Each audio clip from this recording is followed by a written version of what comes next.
Yeehaw! In living room.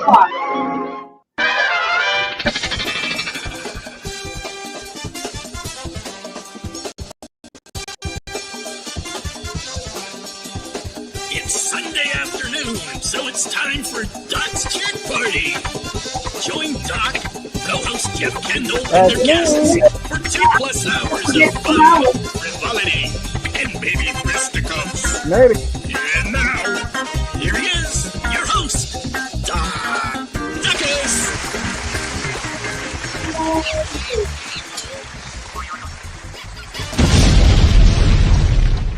Yes, yes. Applause, applause. Round of applause. Yes. Okay. We missed you. Yes. We're back. Yes, I hope you've all had a wonderful Thanksgiving. Yeah. I had a bowl of spaghetti from a can. Yes, that was Thanksgiving dinner. Boy, what a great Thanksgiving that was. But we're back. We're back with Jeff Kendall. Yes, and my son and I had some deli turkey. Deli? There was a grocery store open, and they have a deli. So I got some deli turkey and some mashed potatoes and some stuffing and green beans and a big hot roll and one piece of pie. So, very good. Now, don't forget to stay on your diet. yes, I am. Yeah, good boy. And don't you start. Yes. Hello, everyone. Yeah, Tim Allen, how was your Thanksgiving? Oh, I wish I could skip the holidays. They won't let me. That's all I do. That's all I'm gonna say. Yes. Let's see if anybody's watching. Oh, Henry Lemoyne's out there. Well, my Thanksgiving was good, Henry. Yeah. My son and I had Thanksgiving together. I had a little stuffing. Yeah. I had a little helping of stuffing. I had a bigger helping of mashed potatoes. So. Wait a minute. Stud Muffin and Tom? What? Okay, and Mike is here. Yay. Hey, very good. Thank you for coming. How nice to see you all. Bella Lugosi. Out there, you all had a good Thanksgiving. Yeah. Hello. I bid you welcome. My gosh, look. And it's Joe. Oh, Joe, run away. Oh man, I had a sneeze at just that time. And Jorgen. Hey, Jorgen, what's up? Good evening. Good evening.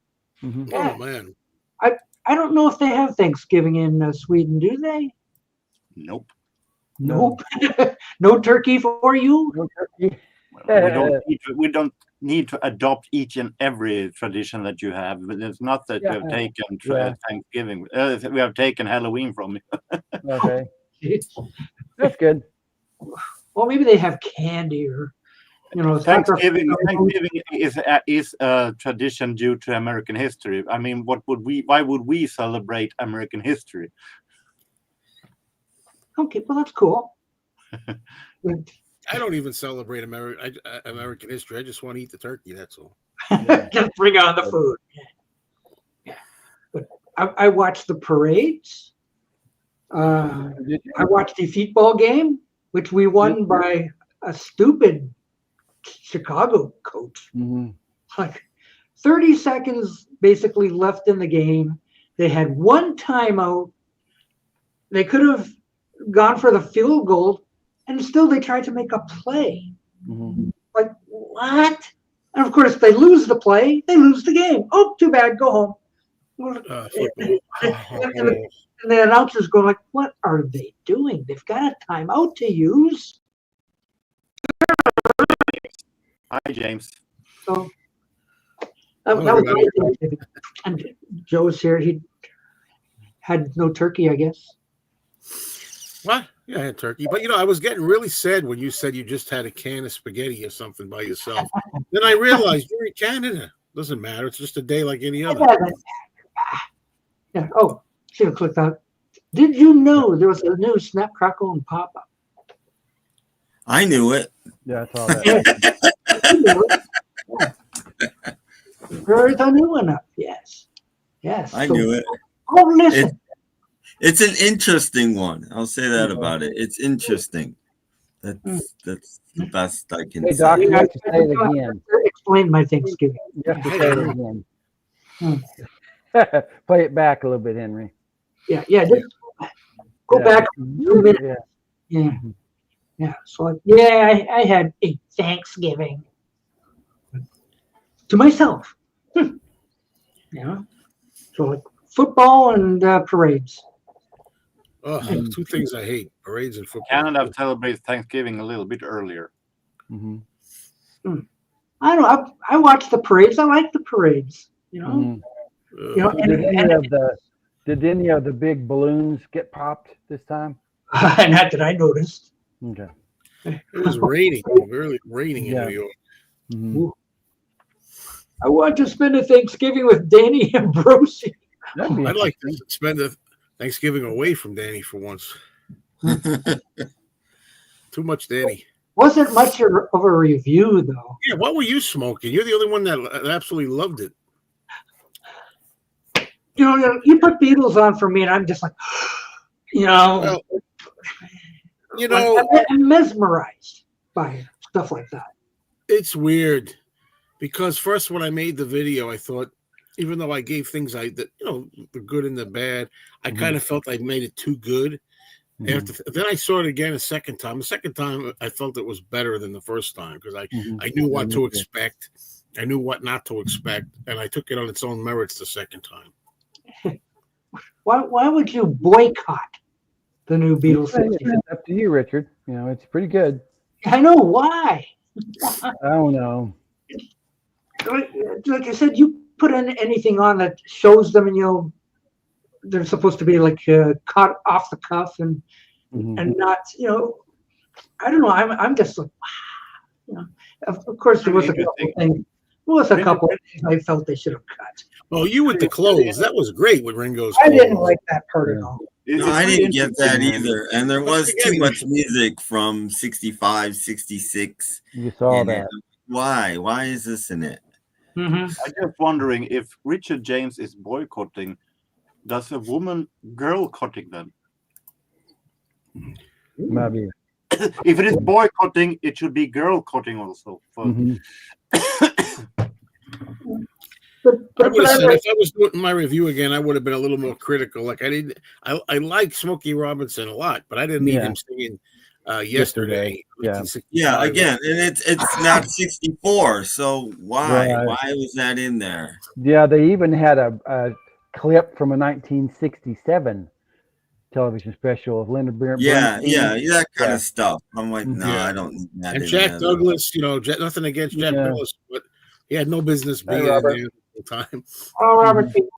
But I mean, it was nice. It was nice. It brought back memories. Because he met them.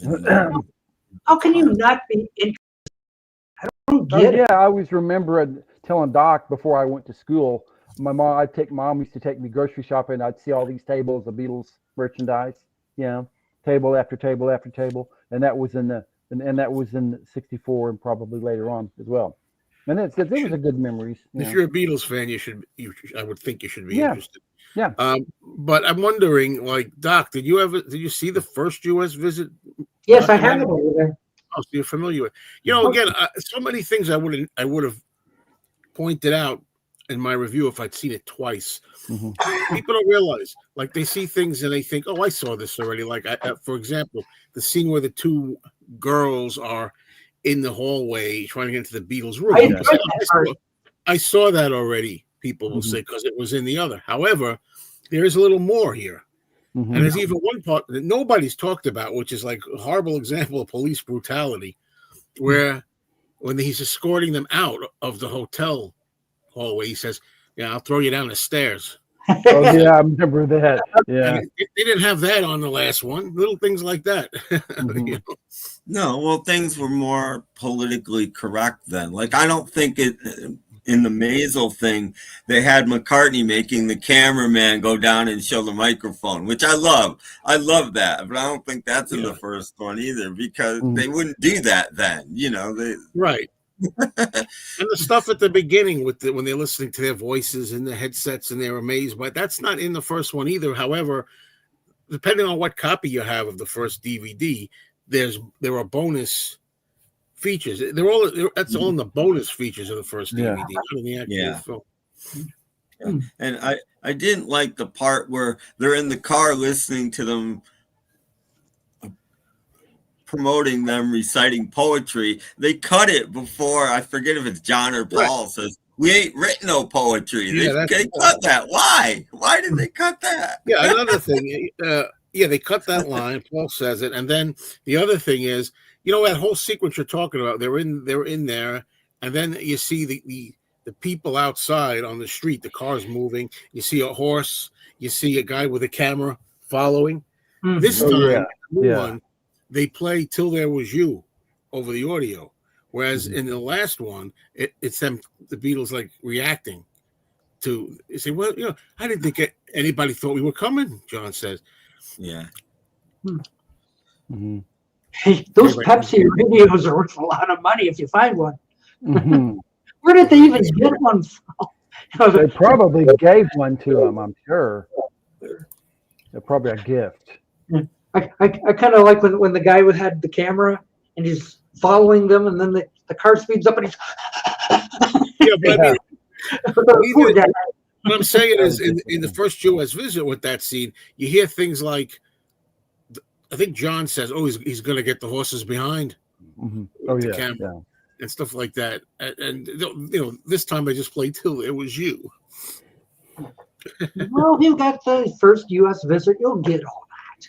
Yeah, sure, I will. Yeah, but I liken it as to Let It Be to Get Back. They use mostly the same footage, so it's like kind of the same thing, but not quite. And really, really sparse on the songs. They could have used more songs. Yeah. I didn't mind the song business anymore. The guys who said he was the manager. And they. Yeah, that's another one. I didn't see that before. Yeah. They opened with a non-Beatles song. I forget who it is covering it, but I'm just like, what? All My Loving is sad, and it's like, why is this sad song playing? Well, because of the death of JFK. Yeah, I get it, but it's not a good way to open it. I don't think it's a modern way to open it. If you want, the Ronnie Spector footage is way old because she died like 3 years ago or something.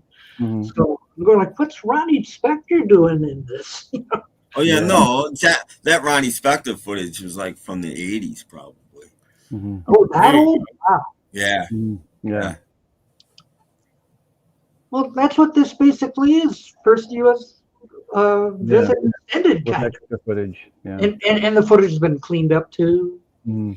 The sound was good and the footage was good, and the one thing I noticed was they showed a lot of the Beatles doing "Long Tall Sally."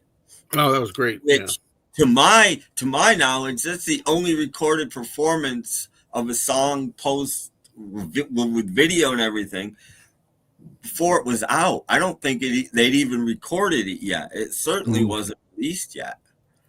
No, because you didn't see the Beatles doing songs that on their shows that weren't on a record somewhere. Well, they were doing they were doing "Long Tall Sally" since the Cavern days. Oh, I know they were doing it, but they didn't. But you've never seen it before. You've never seen them do it before the record came out. That's the only. They might have done it in the Drop-In Sweden show, maybe. Yeah. Yeah, but I mean, I've never seen video of it. Yeah, there's video of that. I don't mean to try to. Okay, but anyway, in a special, it's really rare to see something like that because the Beatles, they love to do other songs and they did it on the BBC all the time, but there's no video of it. You could watch the Beatles Drop-In Sweden.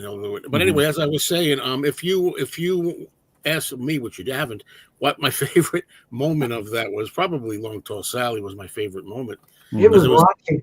It was rocking. It was cleaned up, and the same thing with all the, you want to see all of those damn songs. Not in this documentary, but it would have been nice to have a few more. I don't know. Yeah. Well, maybe if there's a video release, they might extra stuff. Yeah. Yeah, like a lengthen out the performances stuff. Yeah. Possibility. They should just give you the whole Washington D.C. show. as a bonus is what they should do. They Oh won't. yeah, the one was pretty But good. that's what they Sure. should do. Yeah, I like to see them come up on stage and turn that little thing Ringo's sitting on. Ringo's drum thing around. Showed that. No, but they did show like how close he was to falling off the damn thing. Well, that was another part I was very interested in. That was interesting when they showed you how close to the edge Yeah. you see. We'll just put a little 2x4 or whatever to keep from the stool from That thing falling looks back. strong. I wouldn't trust that little thing. No, well, he didn't fall off, but still, but there were little bits that I didn't know that. You did learn something, I guess. Yeah. So you got the old 2 Henry routine going. Good. Thinking of that too. Gotta love it. Gotta love it. Mhm. Yeah, which one's the real one? Which one is? Let them fight in a steel cage too. Yeah. Find out. Yeah, Henry and Henry can fight it out. That'd be good. Yeah. There are a couple flaws on Beatles 64, but 8 days a week was even more flawed. I guess they all have their flaws. Yeah, a lot of people were criticizing 8 days a week too. I don't know. I mean, there we go. That's why I had to block Henry, because I'm not going to deal with this. No, I'm not telling Is you it to to assume that the Henry with the picture in the avatar is the real one? for now. No, not for now. No. Who knows? You never know what to think. Yeah. Yes, I've Get a vented this. girlfriend, you guys. Go out, come on. Yeah, good. Get a life. Yeah, I've been there twice. Oh, okay. Like 50 years ago. So I was 16 at the last time I went. Or no, women. No, I was 20. Because it was bicentennial years, 1976. Oh, 76. Yeah, I was 16. That's how I can remember. So did you get a Mickey Mouse hat? No. Oh, okay. I didn't get any. Well, we did get my mother onto Space Mountain, though. Oh, okay. You didn't tell me it was a roller coaster. They have this thing right before you get on, like this ride will cause heart problems or something like that. So my dad says, I'm not going on that, but my mom said, it's going to be nice. So, okay, so when you're just getting on Space Mountain, they have little dioramas and stuff to look at. Oh, is that nice? Isn't that nice? And now you get in this car thing. What's this going to be? Tick, tick, tick, tick, tick, tick, tick. You didn't tell me it was a roller coaster. Oh, well. Yeah, that's true. I wasn't wild about the colorization. That's true. Mm-hmm. I agree. I don't know about AI. There was home movie footage in it. Mm-hmm. Yeah, this is 8 days a week, not Beatles 64. Well, the biggest thing people complained about at the time was that it was supposed to be a documentary about them live, and it was like Beatles Anthology Light or something. It wasn't all about the live. It wasn't all about live, really. There's not a lot of live stuff. No, there was, but not. I don't know. We expected more because of the title. Beatles, 8 days a week was going to be out the Beatles. Did I fall asleep during the Carnegie Hall show? What about that? Carnegie, they was like, oh, we're going to play Carnegie Hall when we get back to New York. But I don't remember that being show. Did I fall asleep or something? And they had the deal where they went to the British Embassy, and they were all snooty, towards him. Yeah. Or like, how dare you go to America? Stay home with us. I don't know. I don't know. I still think it was a good show. Well, whether it'll be out on home video or not, it's kind of like maybe. They did it with Get Back. Why not this? Somebody will buy it. Yeah. They'll make a few thousand copies and say, "Oh, it's sold out." I know one person who I can't remember who. Somebody in the comments who didn't really enjoy the Beatles 64 thing said, "Oh, this ruins their legacy." I'm like, "What?" What exactly? What? Even if you didn't think, even if you were a little disappointed, it doesn't ruin anything. This footage is 60 years old. How does it ruin anything in the last? Yeah, I think that was the real reaction. yeah, it brings back memories of anything. You know, Gosh, there's some fun memories. I enjoyed it. Yeah. It's gonna have what, another 20 more plays on Disney Plus anyway. So like, Oh if yeah, I'm sure. Get Back is- Yeah, Get Back is still there. So. Oh, is it? Mhm. Oh, wow, it's like a double feature. Ooh. Yeah, Get Back or Beatles 64 first and then Get Back. Oh, is that how they're playing it? They're like, I don't know. I just that would be a nice Beatles double feature. or you can be like me and watch Deadpool and Wolverine. Mm-hmm. Now, see, that could put all of Paul McCartney's tour films up there because he does a film of most of his tours, doesn't he? One of the best stories was the Jack Douglas part. That was one of my least favorite parts. When they escaped that boat that was in Liverpool Harbor. Mm-hmm. I liked the story. I just didn't think it fit in that documentary at all. And later Well, on, it was an interesting story, but then it led up to later when Jack Douglas meets up with, I guess, was John Lennon. Yeah, working with John in the 70s, in the 1960s. Yeah, and they said something about, I was in Liverpool once. I was on a boat, and John Lennon, was that you? You know, like you took us off the front page of the paper, you guys. So like, it was a great story. I just didn't think it was. I thought it was okay. I didn't mind it. So like, yeah, we didn't know that about Jack Douglas. I got some great stories about my life if you want me to put them in Beatles 64, but I don't really. Well, I don't know. Maybe they had like all this footage that they like. Should we use it? Should we not? Can we use it? Just to blend it out, maybe even. So you have something different. Yeah. I don't know. Yeah. I didn't like quibble with it. Like I don't think. Well, actually, there were a couple parts that I felt like Quibbled about the suit, even though it's Ringo. At least it's one of the Beatles, and you get to see him talk about the suit he wore at that time and other suit. You said what was this green suit or something? Yeah, there's a green suit and a pink suit. Hey Jude suit. He's got all that he wore in the Hey Jude promo. He's got all his wardrobe there. Yeah, I got this one from some tailor named something or other. You don't need that. I liked it. It was Ringo at least. Yeah, we didn't need that part. I disagree. Okay. Tom Snyder, you can take that footage and just leave it alone. I'm so tired of seeing it. Was Ringo even there? I don't think he was. Because there was a picture of like McCartney and Scorsese and a couple others. I don't think Ringo was there. I didn't see him, but he could have been there. George was dating Ronnie Spector's sister. Mm-hmm. Yeah, that was good, and it belonged. It fit in there too. Mm-hmm. So that was fine. Came here and stuff.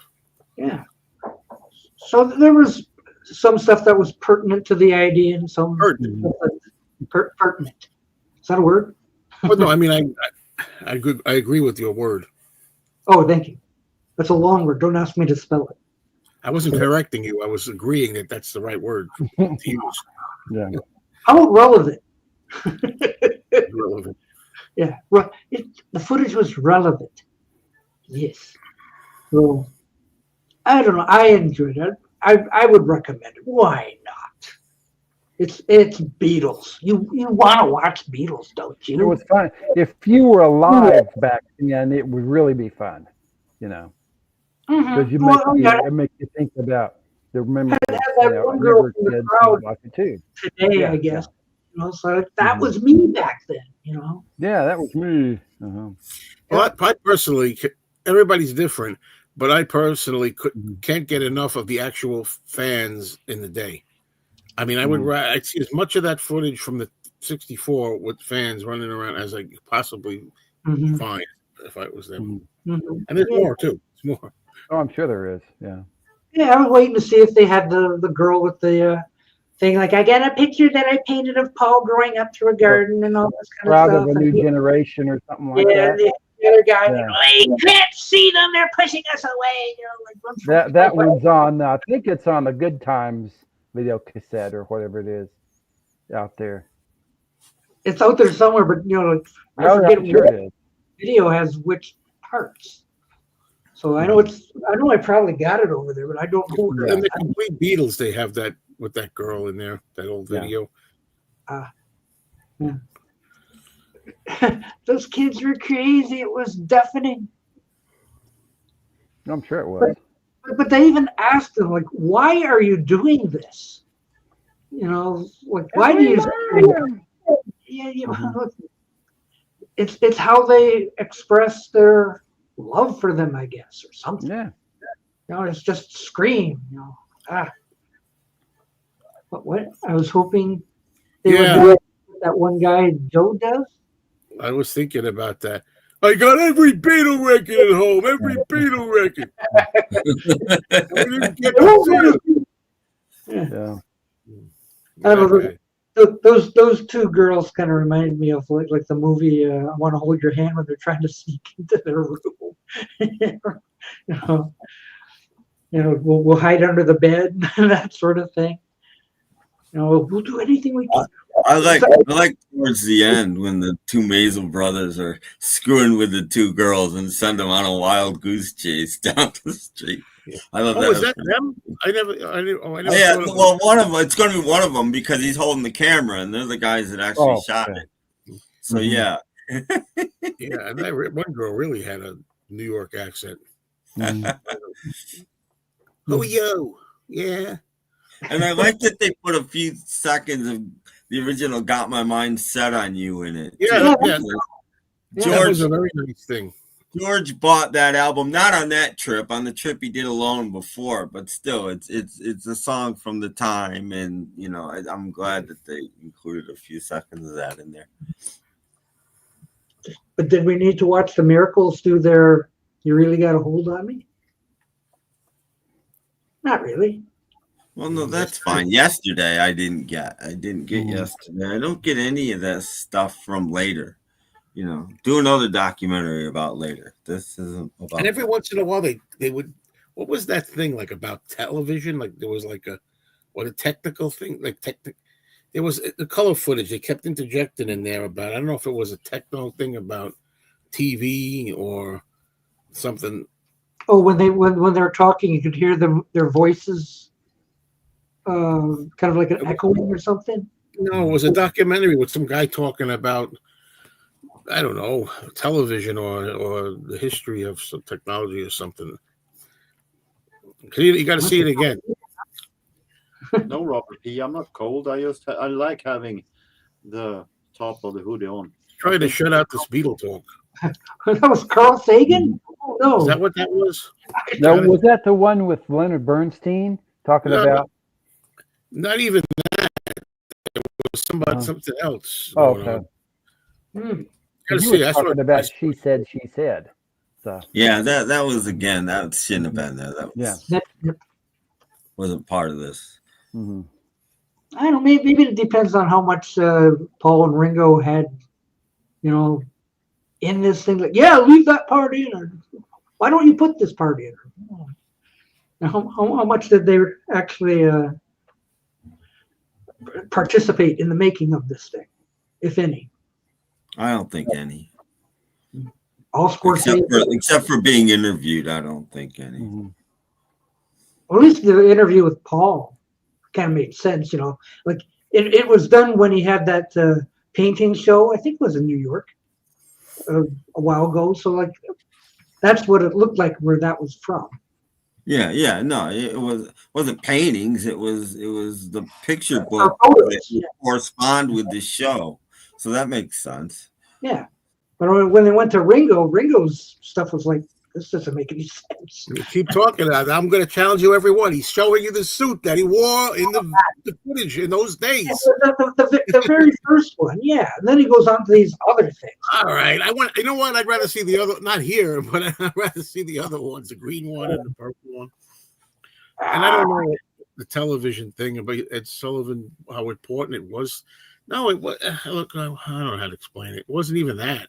That wasn't a problem. Robert P. is holding up PFAB. No.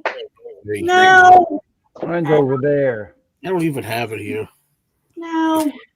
At least we have a match there. Me and Jorgen match. I'm pretending. I have to get up and go get mine. Okay. Wait a the sound. Okay. Well, whatever. That was a failure. This was a time where I might tear it up, because this is still that mobile. It's not a real mobile. It's not the whole thing. I don't need it. Just an album. No, I didn't notice the song credits. Oh, I didn't notice that. Yeah. No, I didn't notice. No. Huh. Okay. Marcus says the Paul interviews were a bust. She loves you. Over and over, you know. Mm-hmm. Well, it worked in there anyway. At least, even though it's the same old story. Oh. Mm-hmm. Yeah, we only have a little bit of snow here, but Tim Allen feet of snow. No, I have none now. It all melted away, but we did get some. We have a little snow. It has been washed away, though, by some raining that we had during the past days. Oh, Robert P. is tired of Beatles. Ew. That makes two of us. No.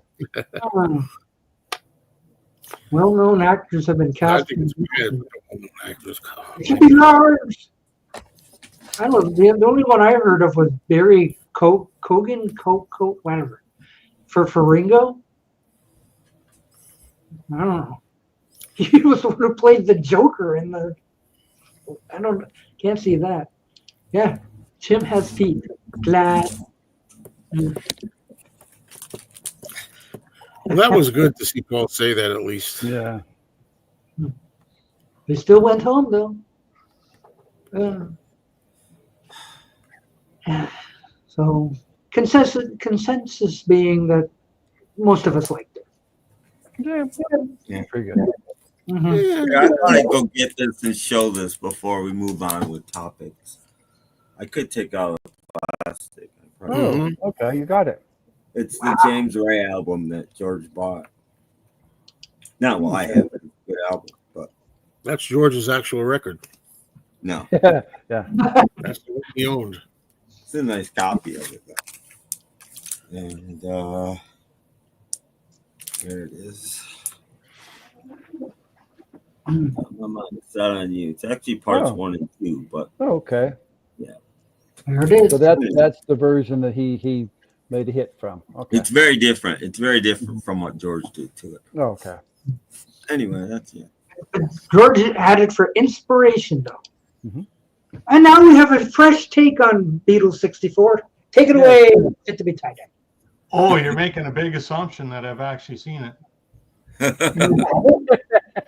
But I have, just to clear the air. And what did you think of it?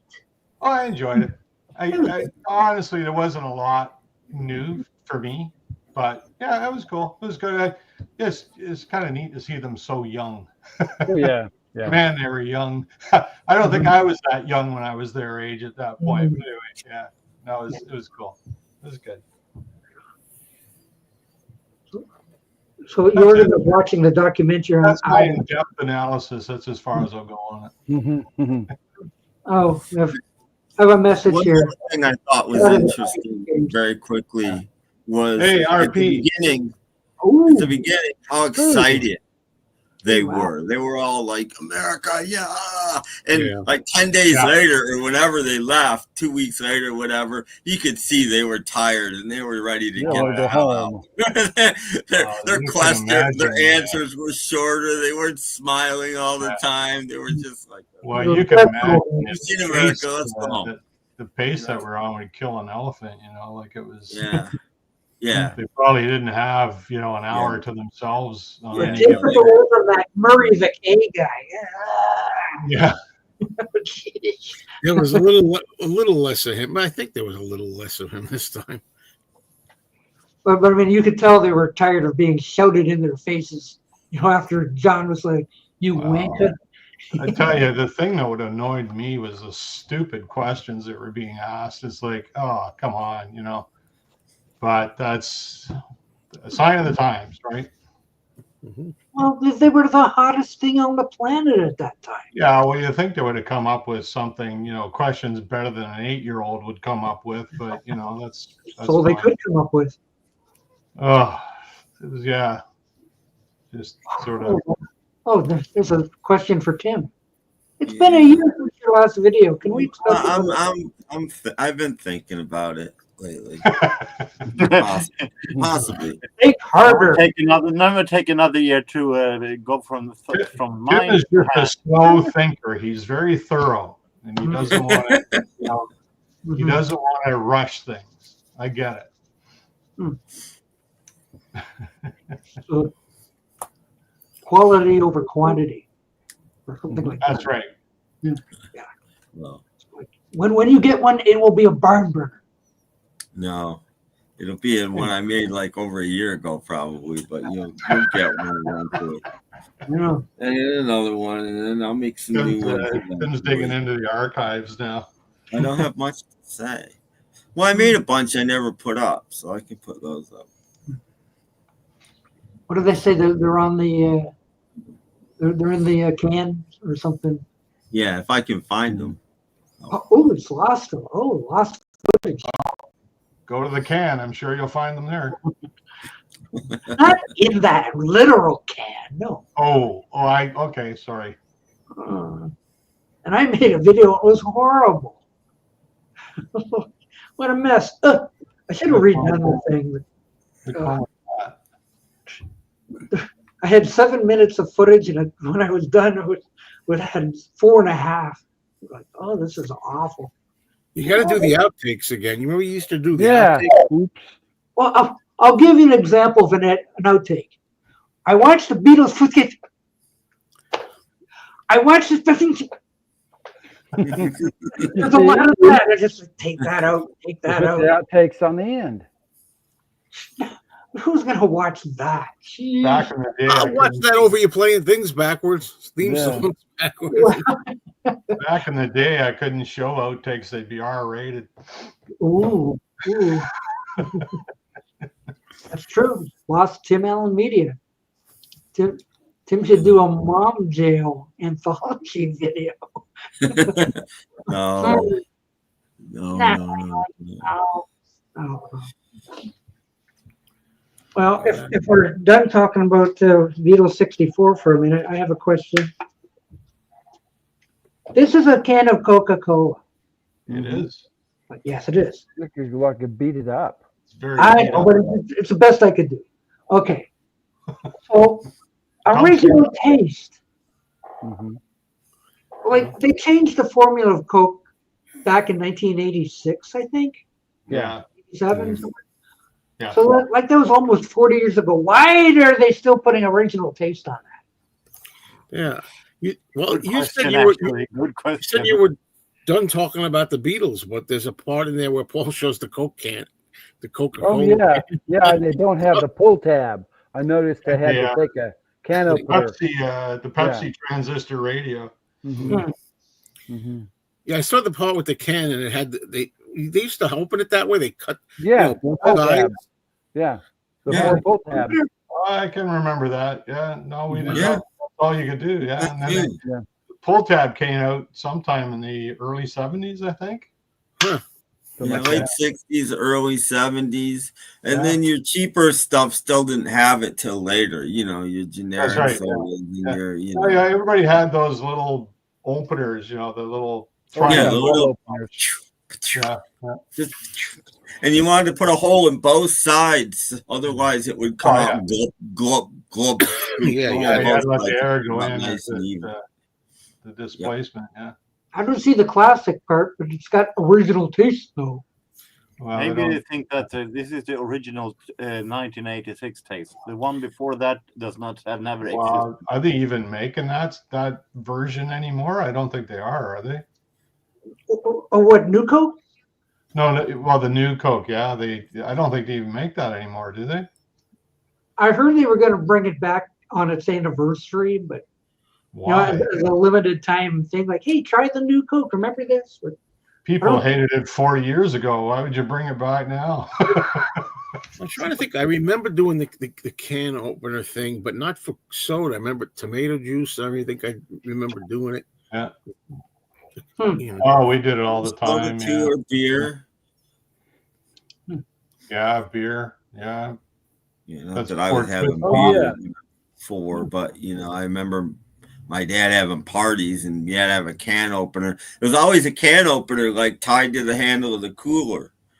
Yeah. So when you got your beer out of the cooler on a picnic or whatever, you could open it right there with the can Or a opener. bottle opener. Yeah. Yeah. Yeah. Or twist tops. Yeah. Well, that's one of the greatest inventions ever, is the way they have them now. You just pull the thing and it's flip it back. That is really a great invention. Yeah, and then when they invented them, you had to tear the whole thing off, and most people dropped it back in the can, and then a couple people choked to death. So they invented the ones that don't come come on, off. you don't take the ring off. Come on. No, that was about the old Well, way, you right? used to. You had to in Yeah. the early days. You pull them right off. Choice. People you step on the beach or something. You can step on it. Well, people would. They just throw them away. And Well, I when I was a kid, I always put them in my can, and most people I knew just dropped it in the can. Yeah. And hope you didn't choke to death. Hello, Calvin. Hello. Hi, Calvin. And the rest. And the rest. That's easy. Just say oh. Yeah. Oh man. Okay. Well, maybe it's time to find out who died this week. Who died? Who died this week? Yeah, Are you ready for this one? Yeah. This is a big one here.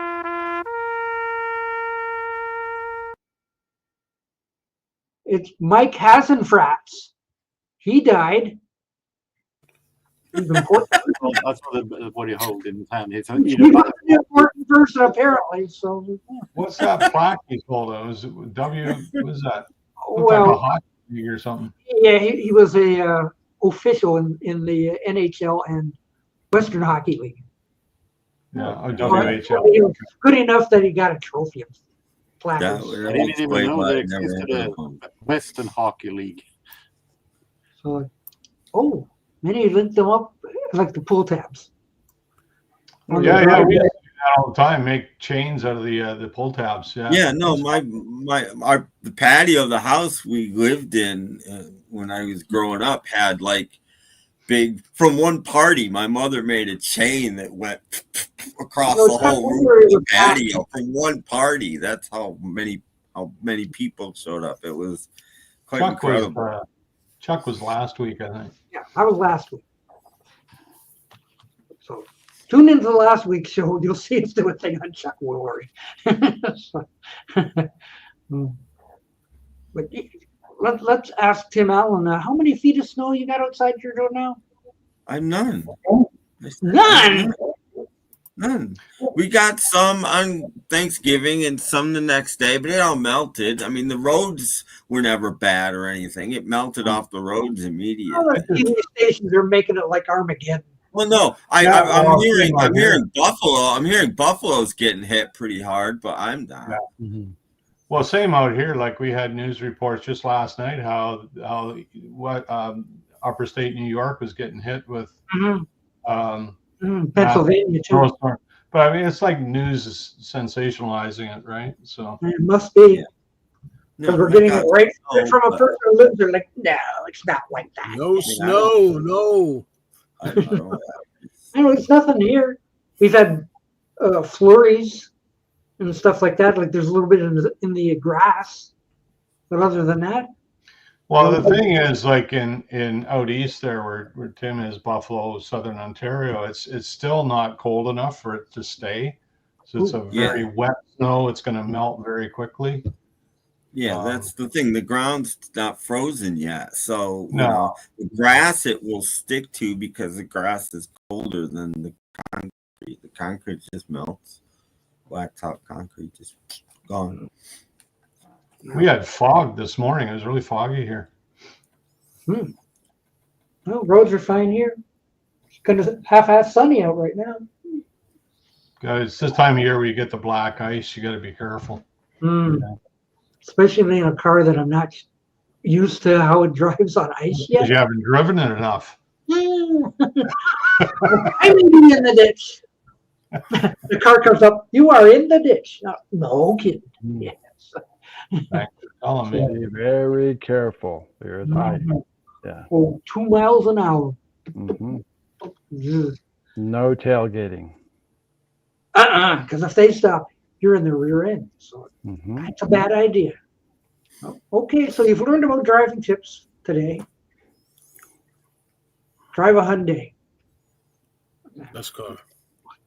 Alaska, I guess, is having a heat wave. -17. Oh, lovely. Ooh, That's their heat wave. Oh, we got to do a tuck check here. Hang on. Yeah. oh yeah. Everybody get out your phones, check to see what it is. Minus 18 Fahrenheit in Tuck. Ooh. Ow. Ow. Brr. That's a big burr on that one. Well, it's 28 degrees here, and I'm already going to burr. Minus 18 Fahrenheit. My goodness. Summer. Guess that's why I don't live there. Oh, wait a minute. Mine's different. Mine's minus 24. Wow.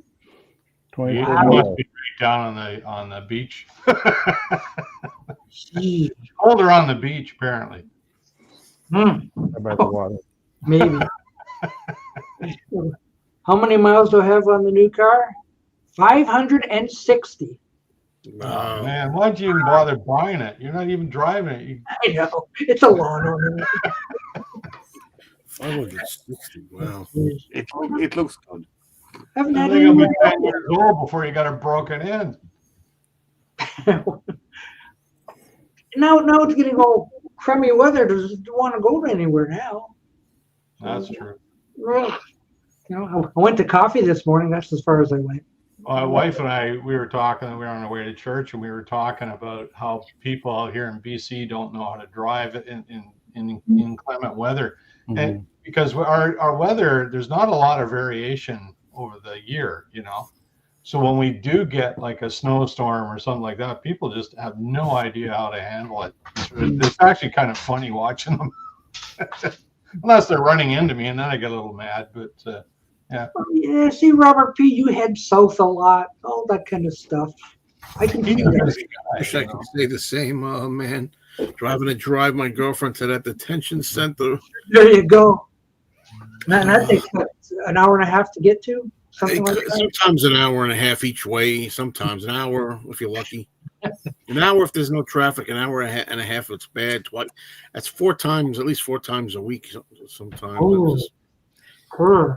We got to go to Maine. We drive to Maine, and that's 6 hours. And you don't want to go now, though. Maine is full of snow. Oh, well, thank you for telling me that, because she's certainly not telling me that when she talks to her folks. Well, according to everything in the Northeast is just like snow like crazy. Not everything. I'm not. Well, I don't know. Dude, from what I get that Fox Weather Channel thing. And they're just claiming the end of the world. Yeah, no.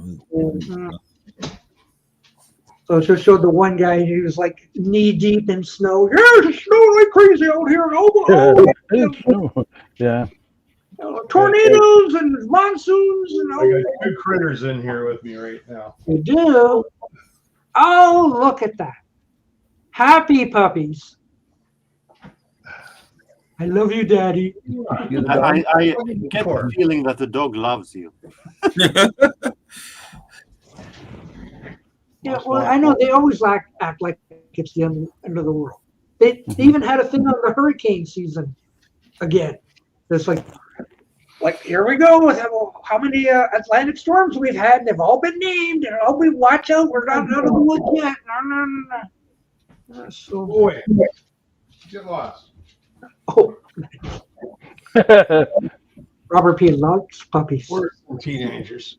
No food. Yeah. Oh, they'll ask for food soon enough. No, my cats are always nosing around looking for something to eat. Cats are at least quieter, you know. Yeah, they are. The worst they do is stick their bum in your face, you know. Like At 4 a.m. Yeah. Give them a little bit of Where's the sleeping food, for- Daddy? Yeah. Give it now.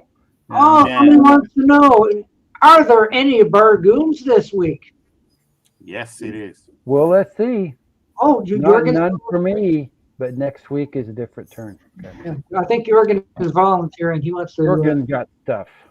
Oh, look at that handful. Wow. oh, he's got a handful. For those who want to see more in depth, look at my new video also. Yeah.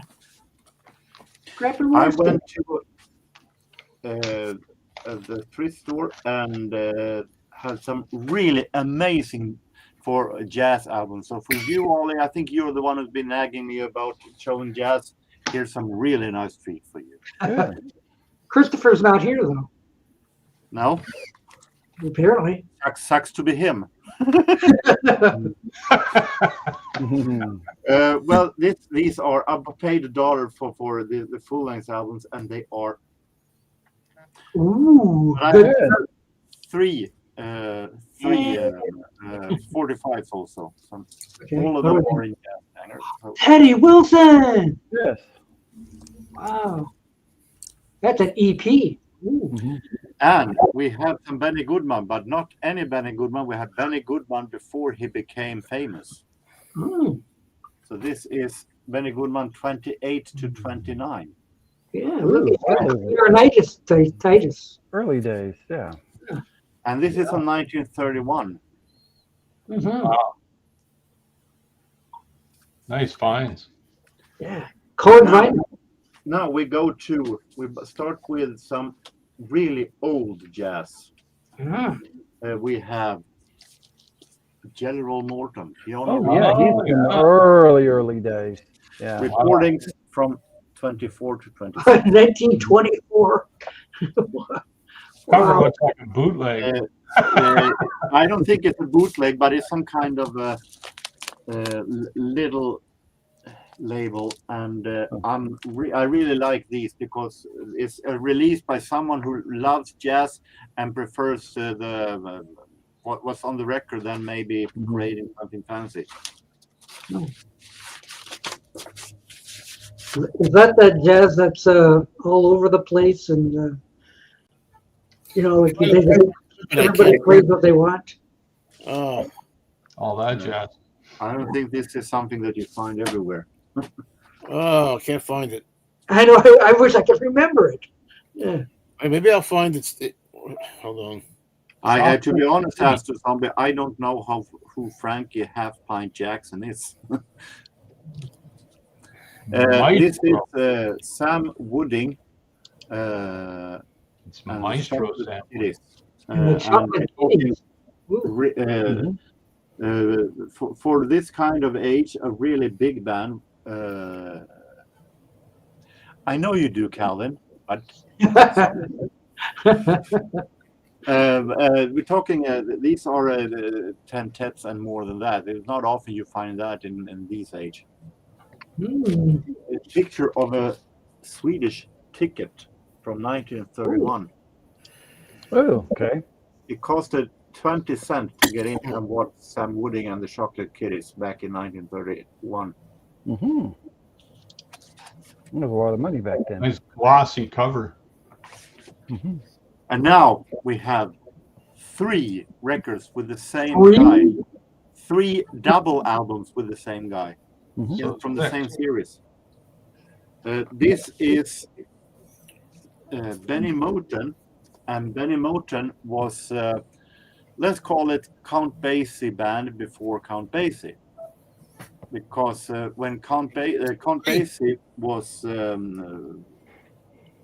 part of the band, and when Benny Moten died in 1935, he took over the band and became what he became.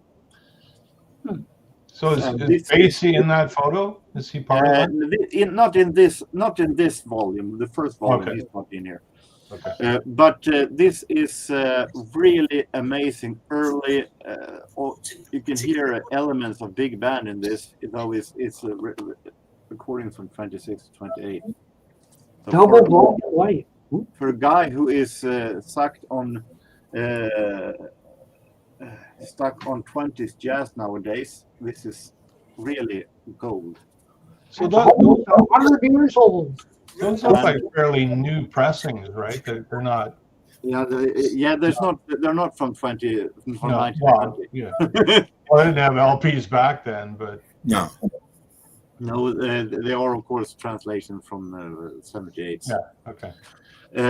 Here we have featuring Count Basie.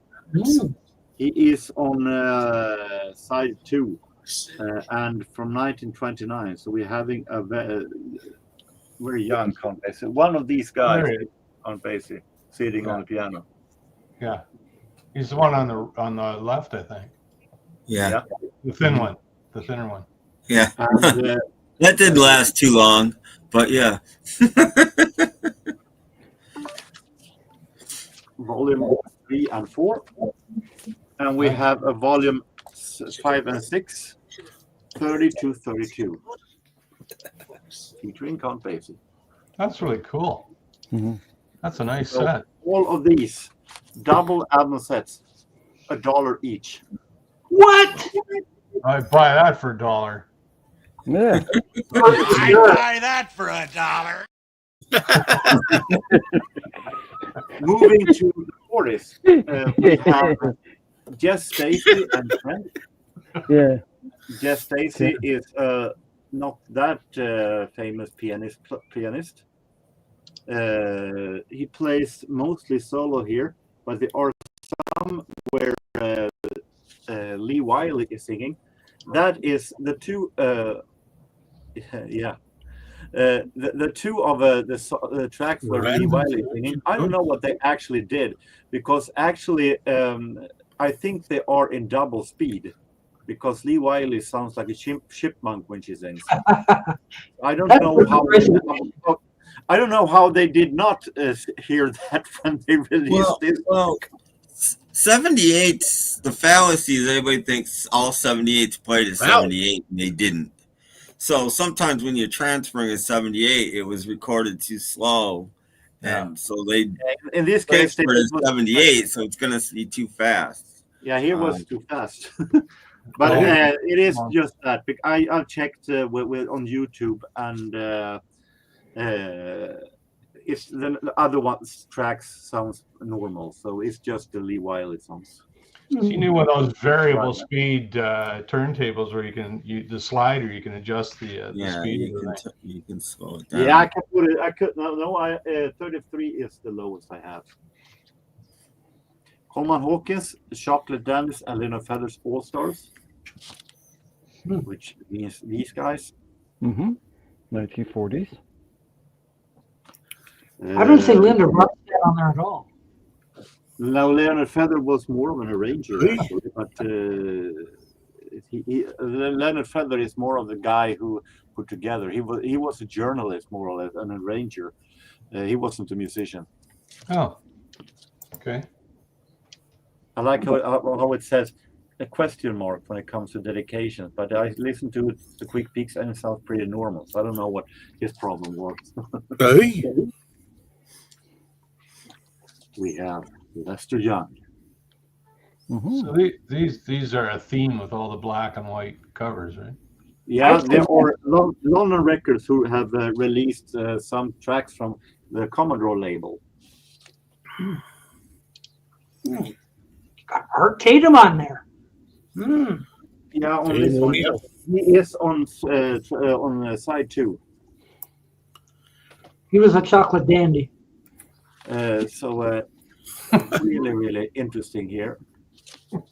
Jeez. We have Charlie Barnett and his orchestra. Ooh. This is a label that I have some of, a label called Jazz Kings. And once again, another label that puts more effort in what it on the sound and on how it looks like, and that means that there are guys who like the jazz more. These are some. It sounds like they are some kind of live recordings. Well, they really go all out on the album art, don't they?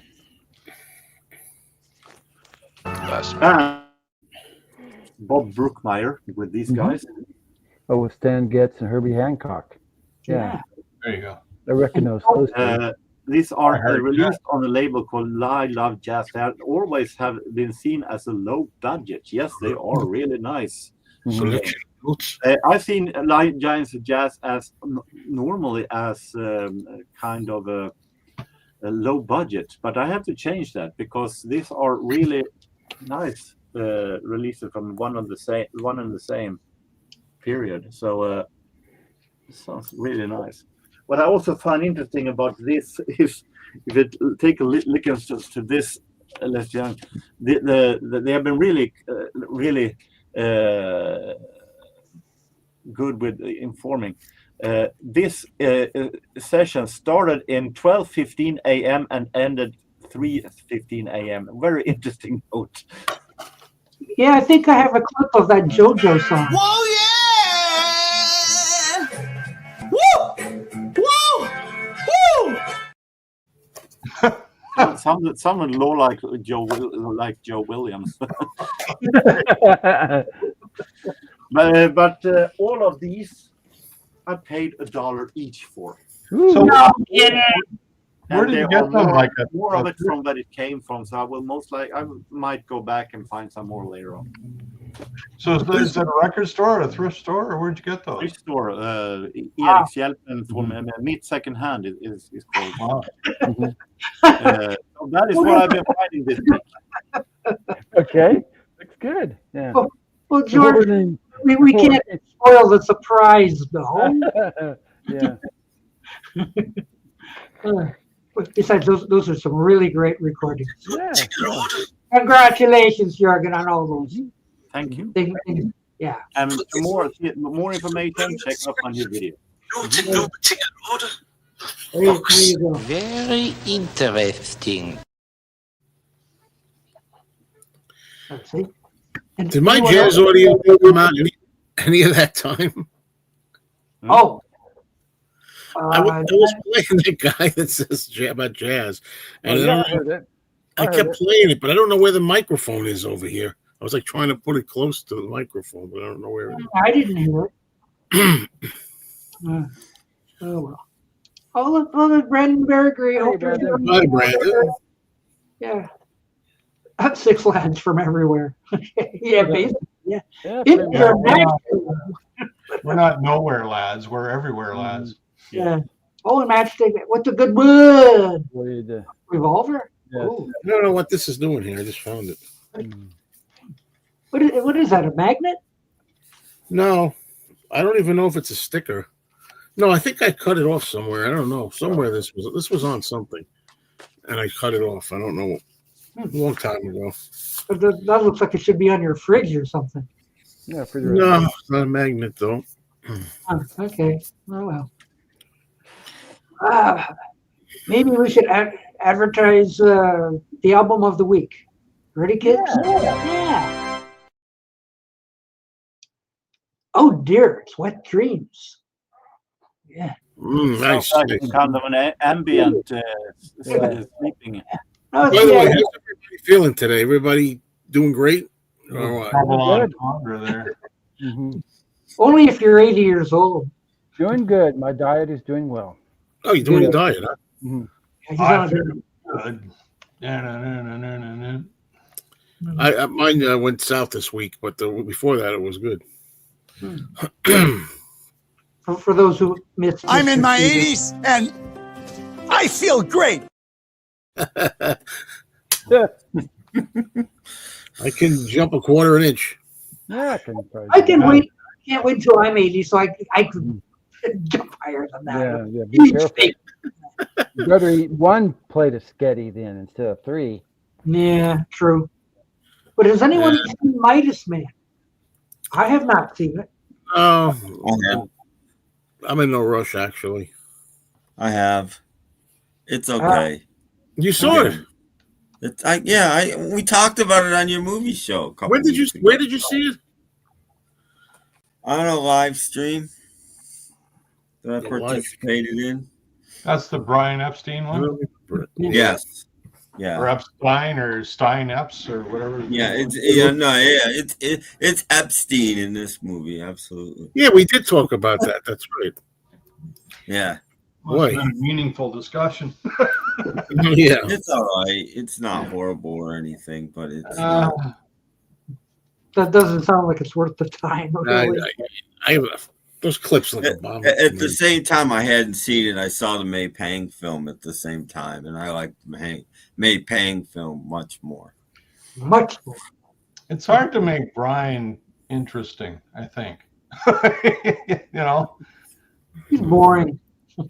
Well, he was pretty much a straight man, you know, like not straight sexually, but just bad choice. I mean, they did go into that a bit, which is good. I mean, they did it tastefully. But, I mean, he was kind of always behind the scenes. You never really heard. But they kind of make him out to be this really good businessman, and he wasn't. I mean, when he negotiated the Beatles' rights for all this crap that they put out, they offered him. They're like, well, what do you think? And Brian, in all his wisdom, goes, is 10% too much? Looking at him like, no, that's fine. You know, they were willing to give made him them so much money, and he didn't. He just they were willing to give him 25%, and he kind of, like, okay. yeah, but he got 10%. Okay, yeah, we'll do. Reminds me of that episode, it's the Seinfeld episode where Kramer got burnt by the coffee. And they offered him a free year of coffee. And he goes, I'll take it. And then, meanwhile, they were going to give him like all kinds of money as well. Yeah. You fool. That was the one with Jackie Childs, the lawyer. Yeah. Who told you to use the bomb? I never told you to use the bomb. What'd you use the bomb for? Tim, Cruel to Be Kind was the 67th video to air on MTV. Oh, I knew that. I thought it would have been way earlier than that. Mm-hmm. Besides, is Beatles 64 any good? I canceled Disney a year ago. Yeah, it's good. Yeah, that's pretty good. You missed it. We already talked about it. It's okay. I don't know if we're subscribing to Disney Plus to watch. I didn't watch it on Disney Plus, and that's all I'll say. Oh, if you're gonna get Disney Plus, get it for Deadpool and Wolverine. But it's worth a watch. Don't do that either. Not unless you want to hear F-bombs every 3 minutes. If you want Disney Plus, get it for all the nice Donald Duck shorts. Yes, they also have Hulu, and you can see the FX shows as well. For those who don't have the Disney Plus, of course. But I enjoyed it. I think most of us enjoyed it. I think Doc had the most positive review of everybody. Wow. Yeah. I know it's the stupidest review of everybody. I'd put it about on par with Midas Man, to be honest. It's that's first seeing, but I'm sure Midas Man is like doesn't even compare. Midas Man's okay. It's okay. It's okay. Snidely Whiplash. I don't know. Nobody's even said yet. People knocking Yoko, saying even Yoko managed to make her way into the Beatles 64. No, that's true. Oh yeah, there was a little bit of John and Yoko. Yeah, towards the end. Towards the end. Yeah, it was the interview. Yeah. So Brandon thought about reviewing it through other reviews.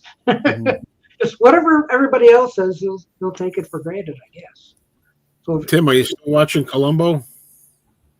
Well, I finished my first season, which is all I got, and I haven't watched any of the later movies yet. I've been watching other things. Yeah, I got into the second season, but talk about we could do our movie show, Thursday Okay. if you can. Mhm. Yeah. Oh, so Joe, so far your Columbo set works? Oh, the Blu-ray one does. Yeah, Mhm. not the DVD one was the one. Garbage, but so far, Yeah. and the new one, and they haven't been falling out of the cases. Or No, anything. they're better organized in the Blu-ray Hey, set. an But what I upgrade. don't like they do is they do the thing, because if it was like a movie or whatever, it was like a movie, the Columbo thing, right? More or less. And at the beginning, they do that thing where they show you scenes before they start the show. They show you Mhm. like dialogue and sequences, and then they start the movie. And I don't want to see that. I just don't want to see it. So I always got to look Well, away. that's the way Yeah, they no, they showed didn't it. do that in season 1, which I'm glad. Yeah, that's the way it was. I Yeah, know. they did do that when it was on TV, though. They always did that. Right. Well, they didn't on season 1, which is good.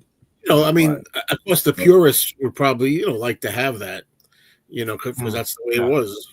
But Yeah, they did that with all yeah. the shows back in the day. They did little snippets, vignettes from the show. I don't know if that was supposed to hook you in or not, but anyway. Well, yeah, that was the idea. Yeah. Oh, I gotta watch this. But you might be able to decipher a few things. Oh, this person, I guess, is not the guy that's going to get killed. Like, you don't know at the beginning who's going to be murdered, but if you see the little segments of snippets, then we see this guy talking to Columbo later on. I guess he's not going to be the victim. I don't know. Well, to me that doesn't matter because it's not Columbo is not a murder mystery. That's one thing it's not. No, it's not, but that's not what I mean. But okay. Yeah, no, it's not a murder mystery. I think Frank Cannon would win because all he has to do is sit on Columbo and it's all over. Mhm. Yeah. Or should we have like Columbo versus Mrs. what Murder She Wrote lady?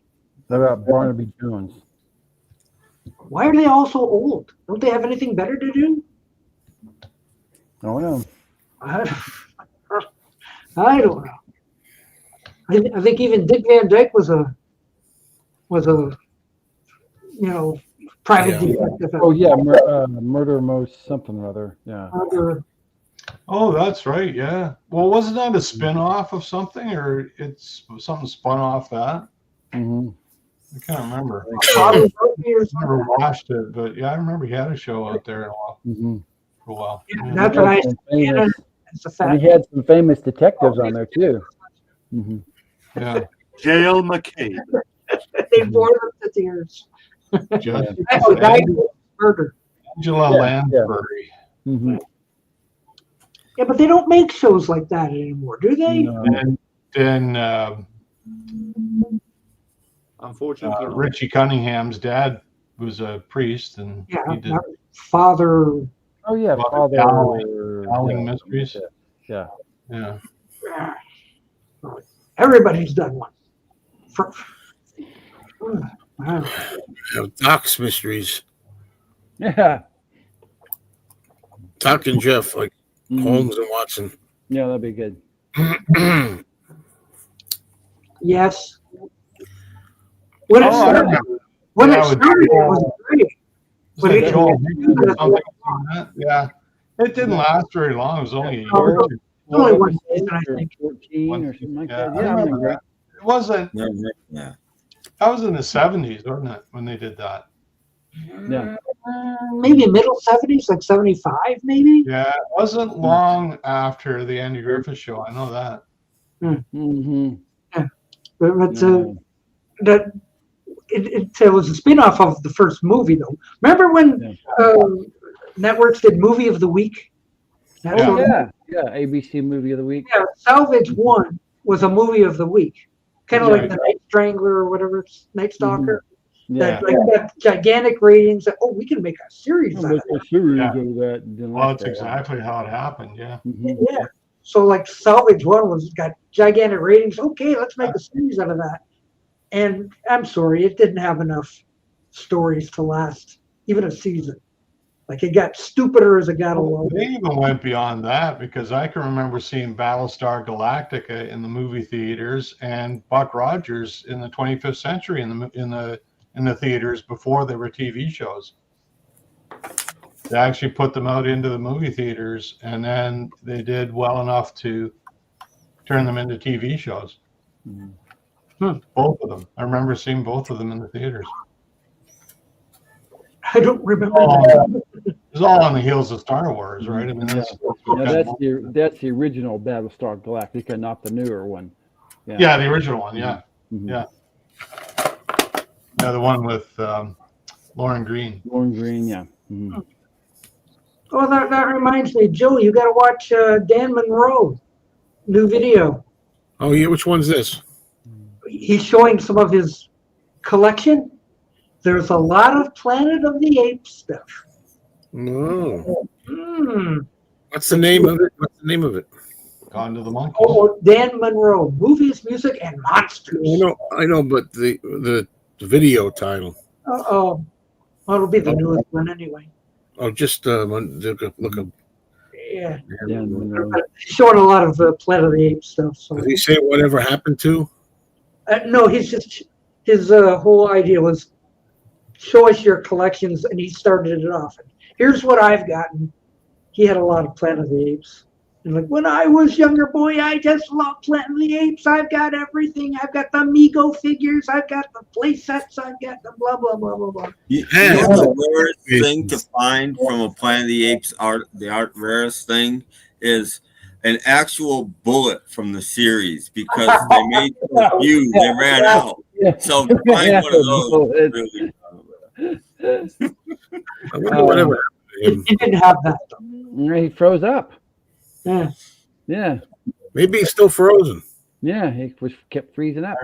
I heard Alec Baldwin had a collection of those bullets. Yeah, he used one of them. Oops. Yeah. I don't remember this at all. The 200-year-old man. Yeah, that was. Now, is that Monty Mark? Was he the guy in that? I kind of remember that. So the second 100 years. Something. Oh, that I remember. Yeah, it was on like 14 episodes. He was was that supposed to be a sitcom? Yeah, he was that Monty Markham? Yeah. I thought so. Because he was lost in a glacier, and they find him like 80 some odd years old, and his son's an old man, and his son looks just like him. Yeah. Yeah, that's right. That's right. Weird. Yeah. I forgot about the son. That's right. I remember that show now. Playing with my grandson. I've seen it. Boy, that one was locked away in the vault, wasn't it? Wow. We must have been watching Family Affair at that point. I don't know how great the show was, but it was an interesting concept. Yeah. Yeah, he was actually younger than his son. Yeah, good. Yeah, he's younger than his grandson. Who played his son? Do you remember? Arthur O'Connell. Okay. Wow. An older guy. Mr. Television there. I remember. Well, I just remember little things. Yeah. I don't even have to get my book out. I just asked. Yeah, because Monty Markham was also the new Perry Mason that lasted the season. You remember that? I don't remember that. 74, something like that. Well, wow, that's interesting.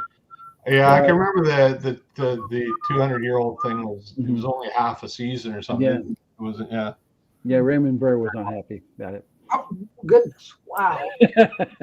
But I like looking at that kind of stuff. So, no. That was an interesting concept. I enjoyed it. Yeah, it was. Couldn't get an audience though, I guess. No. Somebody put up a bunch of pilots. Remember Monty Markham playing the $7 million man? Oh yeah. Yeah, I remember that. I used to watch that show when I was in high school. Yeah. He was a guest star on $6 Million Man. He cost $7 million. Mm-hmm. And Steve Austin says, "Well, I guess inflation gets us all." You know? But he went evil. He turned bad. He had to turn his power down so he didn't go around beating people up. Mm-hmm. So if he came across Bigfoot, he would give up. Well, that wrestler played Bigfoot in a couple episodes. Andre the Giant. Right? Yeah, Andre the Giant. Mm-hmm. I thought that was Ted Cassidy played that. No, that was Andre the Giant. Oh, it was. Mm-hmm. Oh, okay. Mm-hmm. I don't know why Maybe it was Ted Cassidy some other time or something. Could have been. No, Ted Cassidy did the voice of the Hulk. for the first couple of seasons before he died. Oh, didn't know that either. Interesting. The roar. Wasn't Ted Cassidy the guy who played Lurch? Mm-hmm. Yeah. Mm-hmm. I did tell you about that crazy story about him dying. Oh, everybody dies. Well, Sounds he like had a Danny story. Well, he had open heart surgery, Right. and he died. And he was cremated, and his wife and his kids buried him in the backyard of their house, buried his ashes. And they Okay. forgot where they were, and then they moved away. So somebody's got a house with Ted Cassidy. Somebody's got work in their backyard. Yeah, with Ted Cassidy lurks in the backyard. So that's a fact. That's a I fact. heard they cremated everything except his hands, so they could still use it. Yeah, because they could still use it in the new movies. His hands he was a is. bigger star than he was. Mm-hmm. Great thing. But no, that's a fact, though. I read that somewhere. That's interesting. Mm-hmm. See, this is so educational. I know. You can't pay for this kind of education, folks. No. Yeah, you can drive around and you might see the house that Ted Cassidy's in the And the backyard. reason you can't pay for it is nobody figures it's worth enough to try to sell it. But it was like several years later, so I don't know if they buried him in a box or what, but they just buried the ashes in the ground. Interesting. Yeah. And nobody knows. Everybody's going to go out now and start digging up. They're looking for Ted Cassidy. Yeah, there he is. He's in here somewhere. I got work. Gosh. All of a sudden, they start digging up all these dead dogs and cats. Yeah. But not him. Now we're over. Yeah, whatever. Oh, that's him. Yeah. Anybody remember this?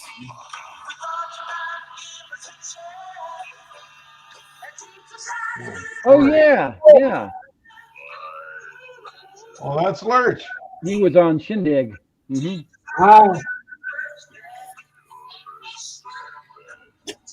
Okay. Yeah. This song got to be one of the weirdest songs I've ever heard. Oh yeah. It was a novelty that went nowhere. Well, he really played it up too. You know, Yeah. like he had his niche. Yep. He was pretty busy until he died. So doing all I kinds always of wanted to see Ted Cassidy and Richard Keel in a movie together. Yeah. That'd be interesting. Did you ring, sir? I can see the two of them doing Spy versus Spy from Mad Magazine. You know? Yeah, that'd be good.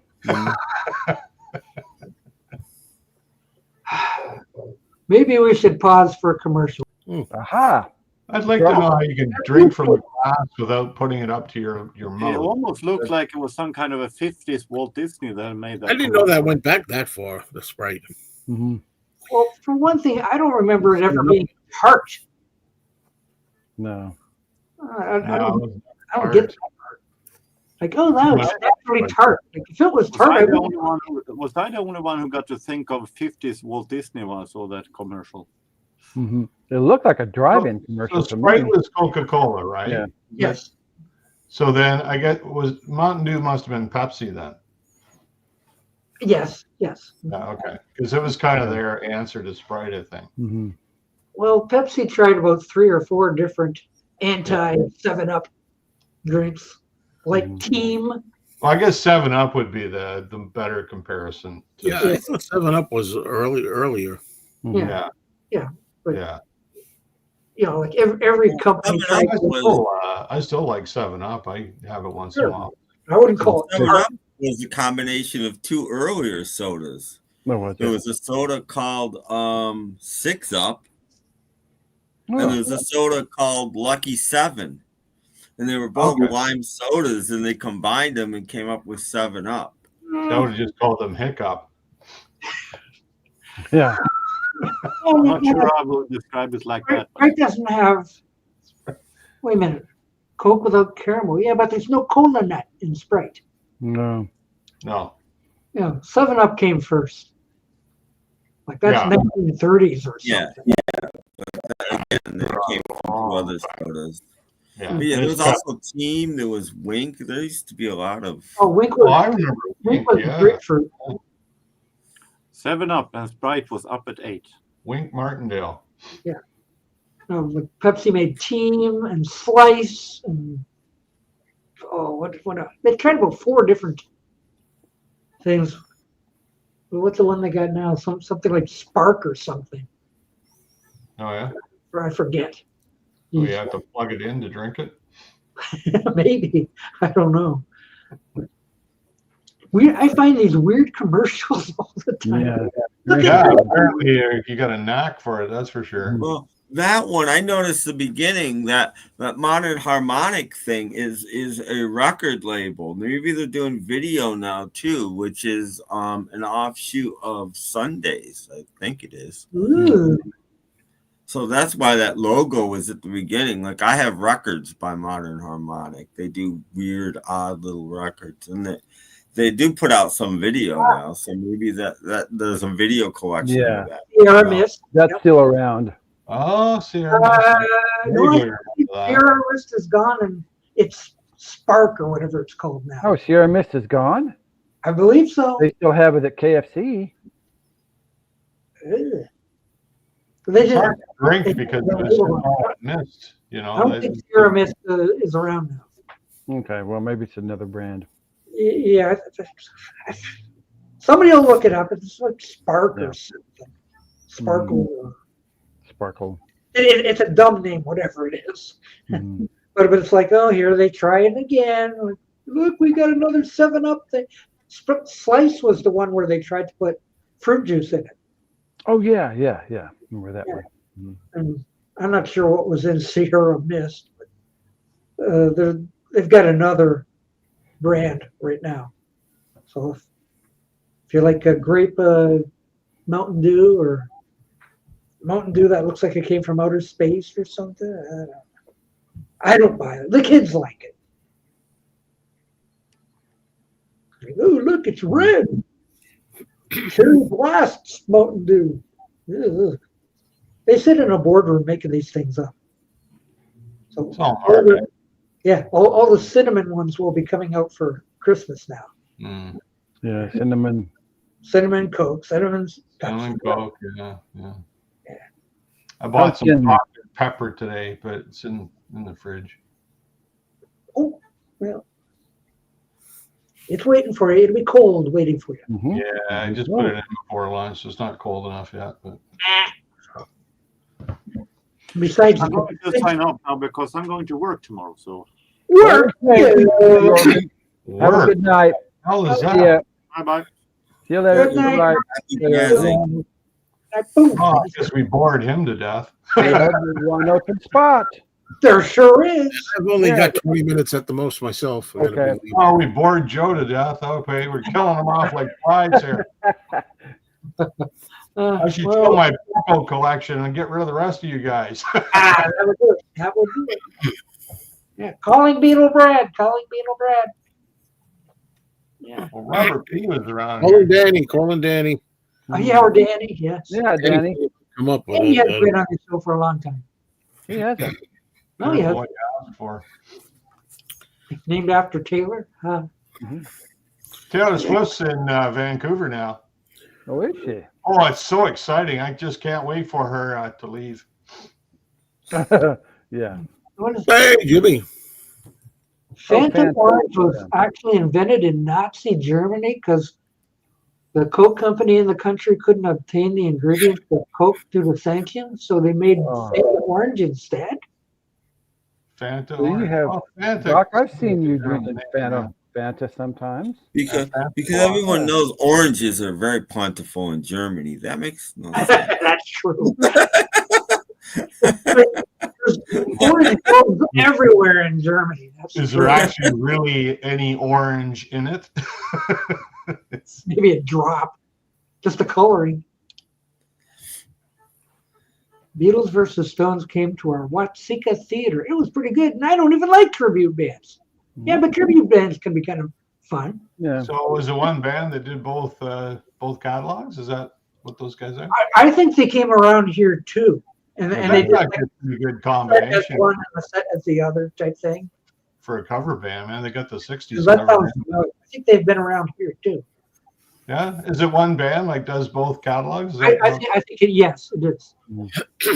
That's a pretty good idea, actually. I like that. It's I can true. see They it. didn't need to use much real orange. They started out with other fruit dregs and formulated an orange flavor from it, like raspberry red, lemon yellow. Yeah. I wasn't doubting. I was just saying that doesn't make any sense. That no Well, one was Fanta, I think is I think I knew it was a German company. I don't. Fanta around here is in and out. It's around. It's not. It comes back, then it goes. In and out of the refrigerator. Yeah, well, right now it's back. I've got the pineapple Fanta in the fridge. You're making me want to drink a soda on the way to go over there. And I haven't had one Making in a me month. thirsty. Get some of that All effervescent. these subliminal hints that were thrown at you. Oh, it's two bands. Oh, okay. Oh, it is two bands. Two groups. Mm-hmm. They just switched out the Brian Jones and the Ron Wood. Like, okay, put. Well, what about Mick Taylor? I mean, you got to get the Mick Taylor guy in there. What the heck? Well, That's the he has best. back to the audience who you didn't know. But yeah, I thought it was one band myself. One of the Beatles show switches out the dead Paul for the alive one.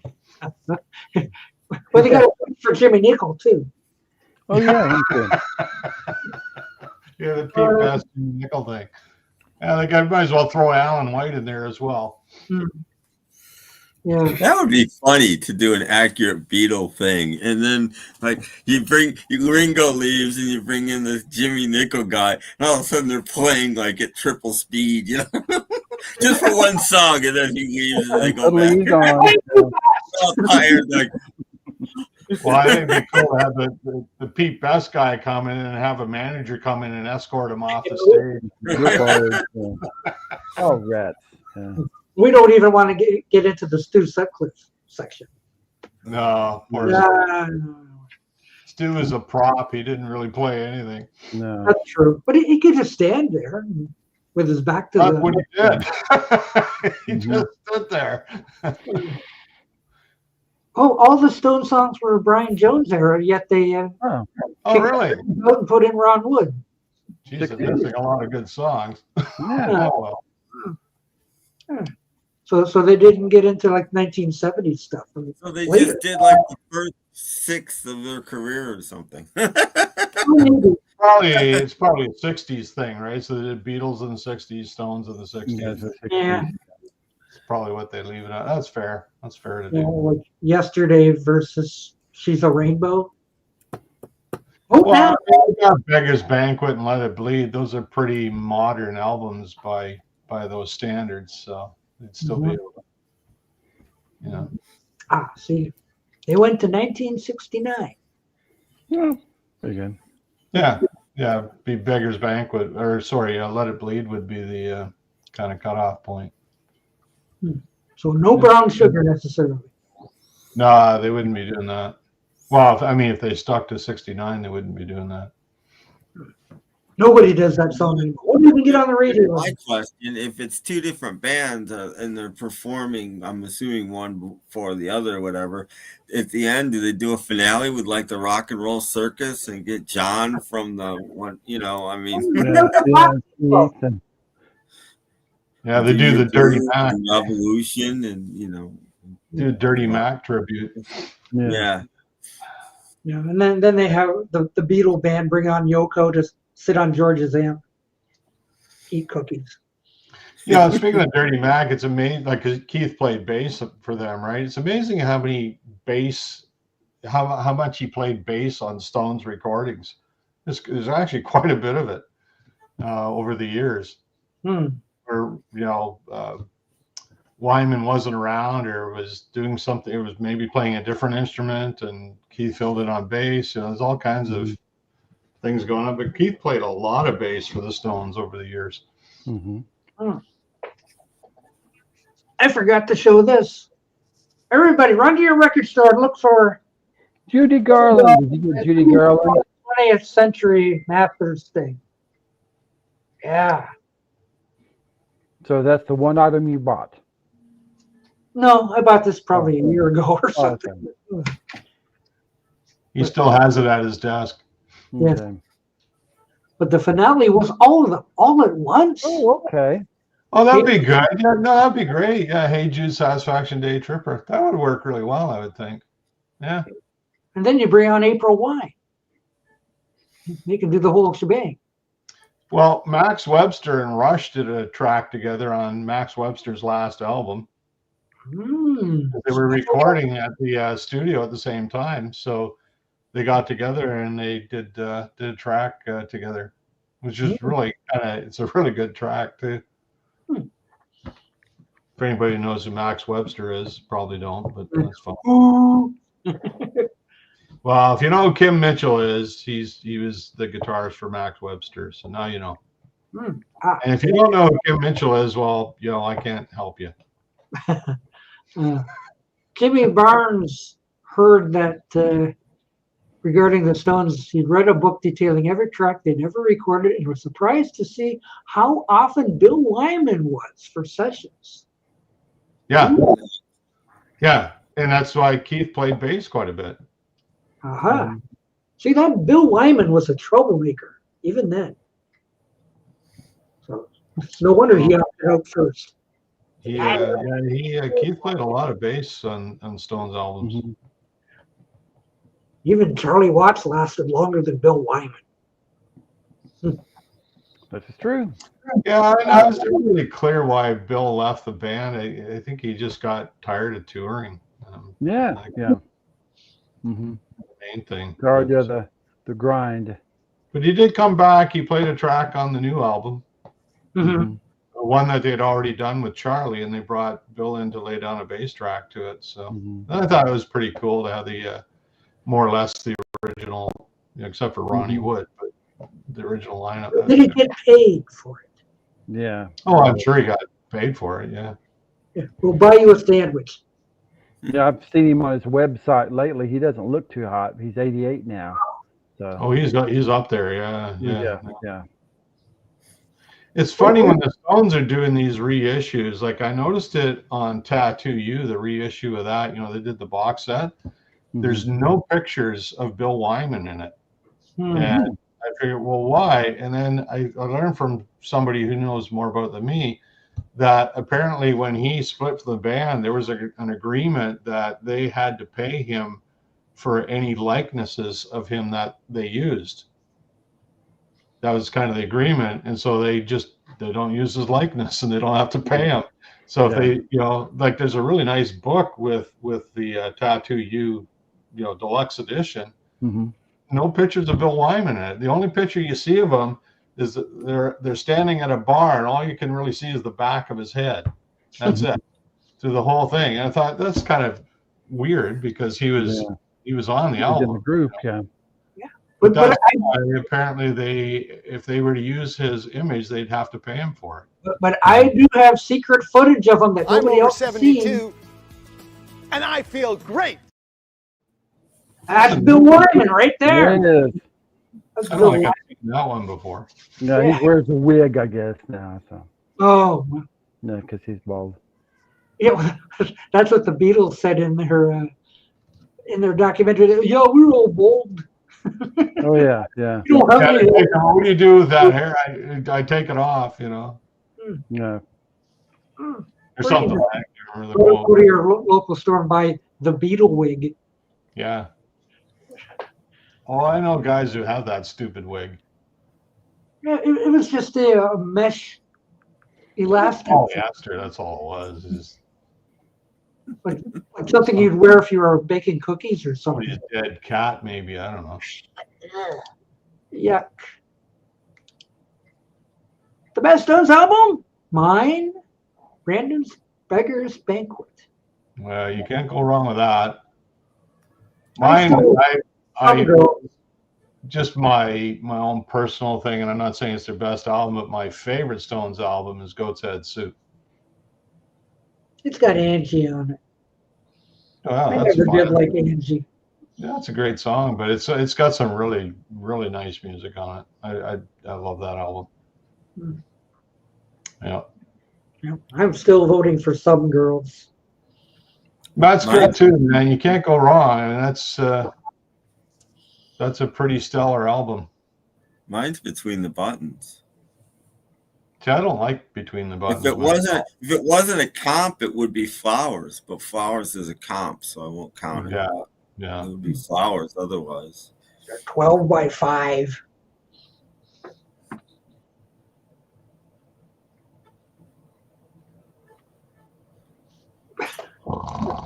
I love Jigsaw Puzzle. Yeah, that's a good one. That's a great one, yeah. Oh, I like that song. That's probably my favorite from that album. Oh, Joe doesn't know Oh, geez, no wonder nobody was reacting. How long was I muted for? I didn't realize you were talking. People would love that, but no, I would go for Hackney Diamonds. I was saying. Ooh, for the freshness. I only hesitate because it's just too new. I don't want to make that call. Ask me in 10 years. And then I was saying, and I was going some girls when Doc was saying some girls. Some girls. I was saying sticky fingers, let it bleed out of our heads. That was a song. The beautiful thing about the Stones is they got so many that you're going to hear a different choice by so many different people. That's great. I think that's a testament to them. Yeah. But I've always liked Goat's Head. It's just where it hit me in my life personally, and I wouldn't say like I don't like saying it's their best. It's my favorite, and I think that has a lot to do with your experience with that album. Your personal experience, what it means to you. It's like the Beatles' Magical Mystery Tour is one of my favorite albums. And I just love the Hey Jude album, which a lot of people don't like. I like that too. Yeah. But for me, Hey Jude is one of my. If there's an album I play the most often, it's probably Hey Jude. Yeah. I do love Now and Then, but I would never call it anywhere near my favorite Beatles song. Yeah. Wouldn't even call it one of my favorite Rolling Stones albums. I might be over. Never be on the scale. No. I actually love Metamorphosis. Yeah, that's a comp, right? I know it's a comp, but I count that as an album because it's all unreleased stuff. So that was like mid 76, I think it came out, something like that. 75 or 76, yeah. It was after Black and Blue, I think. High Tide and Green Grass were the big hits. That was my first album. Well, that first Greatest Hits album is really outstanding, and so is Through the Past Darkly. Like those two albums put together, they're amazing. Like that's a fantastic double album if you put the two of those together.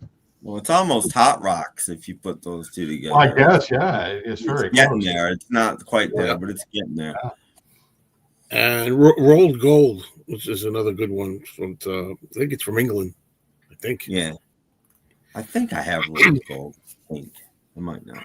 I don't remember Rolled Gold. Yeah, I know what you mean. I kind of agree, but I know why they had to put those on there because they didn't have them on Capitol albums before. I don't think. See, that's the complaint I hear, and I don't agree with it because I think those songs actually fit well on that album. And in my pressings, they sound really good. Like the stereo on them is really good. And I think particularly side one, because side one's really a rock and roll side when you look at it. And I think they fit really well on it. Like I don't have a problem with it. But I tell you, the best version of Hey Jude is the Russian one. If you've never seen the track listing, check that out. It's fantastic. They've actually improved it. Mm-hmm. Isn't that the one with the shorter running time? What? No. The Russian Hey Jude. No, it's longer. It's more tracks on it. But it's basically they put Lady Madonna on it. They put the Inner Light on it. They took I Should Have Known Better, and what was the other one? I Can't Buy Me Love. Yeah. They took those off, and they made it basically everything from 66 forward. Because they've got I think Rain and Paperback Writer is still on it. And I think Day Tripper and We Can Work It Out is on it too, if I'm not mistaken. Nope. Guys, I'm to that point where I got to get moving. So thanks for having me. Okay. Thanks for having me. And talk to you all again soon. Okay. See you later, Joe. Talk to you, Joe. Bye. Oh, we ordered another one. There he goes. Now we have orders for two people. We do. We have a little over an hour left. Talking about Beatles all the time. Oh, yeah. Rewind. And also, I don't have Rewind. I've been thinking about getting them, but I don't have Rewind. There's so many. And about time for another one because we had Gurr, then we had Honk. You know, the Yeah. comps I like, the No. Sucking in the 70s is really good Yeah. because it's got alternate takes on it. And Right. movie stuff. Sucking in the 70s is a pretty good one for a comp. So one with the big tongue on the front. I know there's so many to choose from. Like, is there not one that's comprehensive? Say, Sure. Gurr's Gurr's not bad. It's probably the most. Still missing. Oh, yeah, I guess that's as comprehensive. Unless you have, well, at least for the earlier stuff, the 2 Hot Rocks. Well, you're not going to have you're not going to do them justice because they've been around for so long. He's not going to have one album that does them justice. Yeah, Jump Back, Mm-hmm. Flashpoint, Made in the Shade. And Jump's pretty good. I've got the 4 record set of that, but one record's live. It's a live set. But yeah, it's just, I think when you talk about the Stones, you have to talk about the different eras, because honestly, you can't have one record that's going to give you an adequate sampling of their entire history. I don't think you can do that. There's just not enough room on a record. I think it all depends on when you like the Stones most. So you just go. Everybody does seem to have their favorite Stones era. Like there's no question about that. 40 licks. Yeah, 40 licks, but they leave off a couple of songs. Well, Grant, there's other people here too. Yeah, it was 2 Well, openings. is it 40 licks where they recorded a couple of new songs for it too? Yeah, no, there's a couple new ones. Yeah, I think that was the one that had Doom and Gloom. What was the name of that? I can't remember the name of it now. There's an album with like a bluish cover that came out before Gurr. I think maybe even after Gurr. I can't rember. Are you thinking of Blue and Lonesome? The blues album?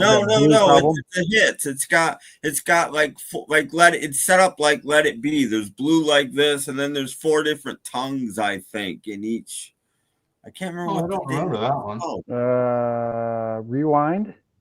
No. Okay. We're talking 2020 or something. Okay. We're talking fairly recently. I don't remember that. Before or after Gurr. Yeah. Honk, the latest one. I have it, I think. Honk. Well, maybe you're thinking of Honk. Yeah, Honk. Yeah. Oh, okay. Yeah, Honk's good. Yeah. Oh, so that's what I was talking about earlier with the 4 record set. Yeah, Honk's good. It came out in like 3 different. Yeah, I have the 2 record set of it. Yeah, mine's 4. The 4th disc is alive. I think I showed that last time we talked about this week. Yeah. Oh, there's a cat. Kitty cat. He's getting comfy. He's looking to pounce or something. But he likes to get on top of the couch. It does a decent job. It's not one record. Like it's a box set basically. Well, there's I have a 2 record set. That's how it was on CD too. I think. Yeah. Oh, I can get rid of that kitty cat right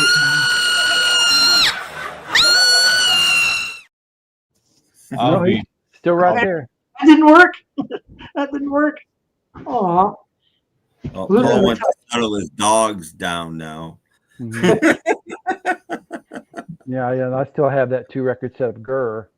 So over there. Gurr's expensive. My goodness. That's a wake up call there, yeah.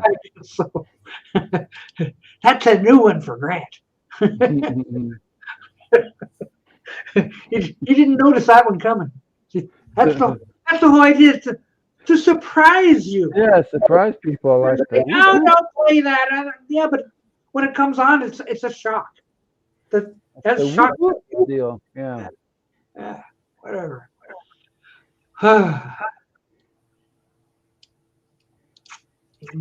For all those other ones that have this. There's one. Oh. Shot right through the. No, shot him. Oh, no. He's dead, Jim. Yes, he's dead, Jim. I watched one of those Star Trek episodes I guess it was yesterday, and he said he's dead Jim 3 times in the same episode. I was almost going to make a video of he's dead Jim, he's dead Jim, he's dead Jim. Is it the same? Was it the same person or 3 different people that died? Oh, 3 different people. Okay. Were they all wearing red suits? Who's judging me? Who's judging me? Yeah. The episode had something to do with like that somebody died, and it was all on Scotty. That Scotty must have done it. Oh, okay. Yeah, okay. They think Scotty is basically Jack the Ripper, basically. Yeah. Jack the Ripper kind of thing. Yeah. Yeah. Wolf in the fold. Yeah, but every time there was another death, he's dead. Scotty did it. I don't remember. Yeah. Really, this episode's got a ton of them. I could make a compilation out of it. Mm-hmm. Oh, did you know Disney World and Brandon are the same age? Yes, happy birthday. Mm-hmm. Yeah. Wow. Hey. 1971. You do the math. There's a South Park episode from the first 2 or 3 seasons, because I never watched any more than that. That's fantastic. They're on a school bus taking a trip, and they're going down some road they're not supposed to be on, but the bus driver is like, I don't care. And they wind up going off the road and half hanging off a cliff. And they don't know what to do, and the bus driver's been knocked unconscious, so it's only the kids in control. And this one kid you've never seen before is wearing like a red Star Trek uniform top, and he decides he's gonna go out and explore. And this big monster just goes, and he's gone. It's like the greatest thing, It's like you can't be on Star Trek in a red shirt, man. You're dying. Yeah. But I mean, I love that they did it on South Park. For the first commercial, yeah. But yeah, I wonder how many people didn't get the reference, though. I bet there were quite a few. No, I don't know. I got it immediately. I got it as soon as I saw the red shirt. I'm like, oh man, this guy's gonna die. You have to be a Star Trek guy to get the reference, though. Yeah, but Scotty wears a red shirt, though. Yeah, but he was a star. You're not gonna kill. Yeah, you can't kill them. Uhura was. I think they even named the episode "The City on the Edge of Forever" or something like that. They named it after a Star Trek episode. Oh, did they really? Yeah, it's a good one. I have no opinion on. I've heard nothing but good about Nick Drake, but I don't have any of his. I love Nick Drake. All of his albums are good. Yeah. He only made like 3, and then there's one that came out posthumously, way long after his death. But Yeah, no, I love Nick Drake. But good about him. So they used a song of his. Remember when this is a long time ago, but when Volkswagen reintroduced the Beatles for the first time, the song they used in those commercials was called Pink Moon, and it was a Nick Drake's tune. So he's kind of a jazzy bluesy guy, right? That's what Brian. No, he's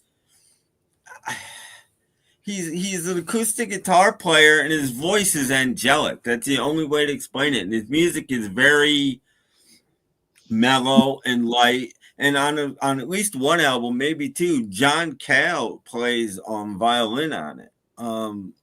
It's that kind of thing. It's interesting. Look up Pink Moon. It's got to be on YouTube. It's only a 2-minute song, and it's. I'll have to check out Nick Drake's stuff.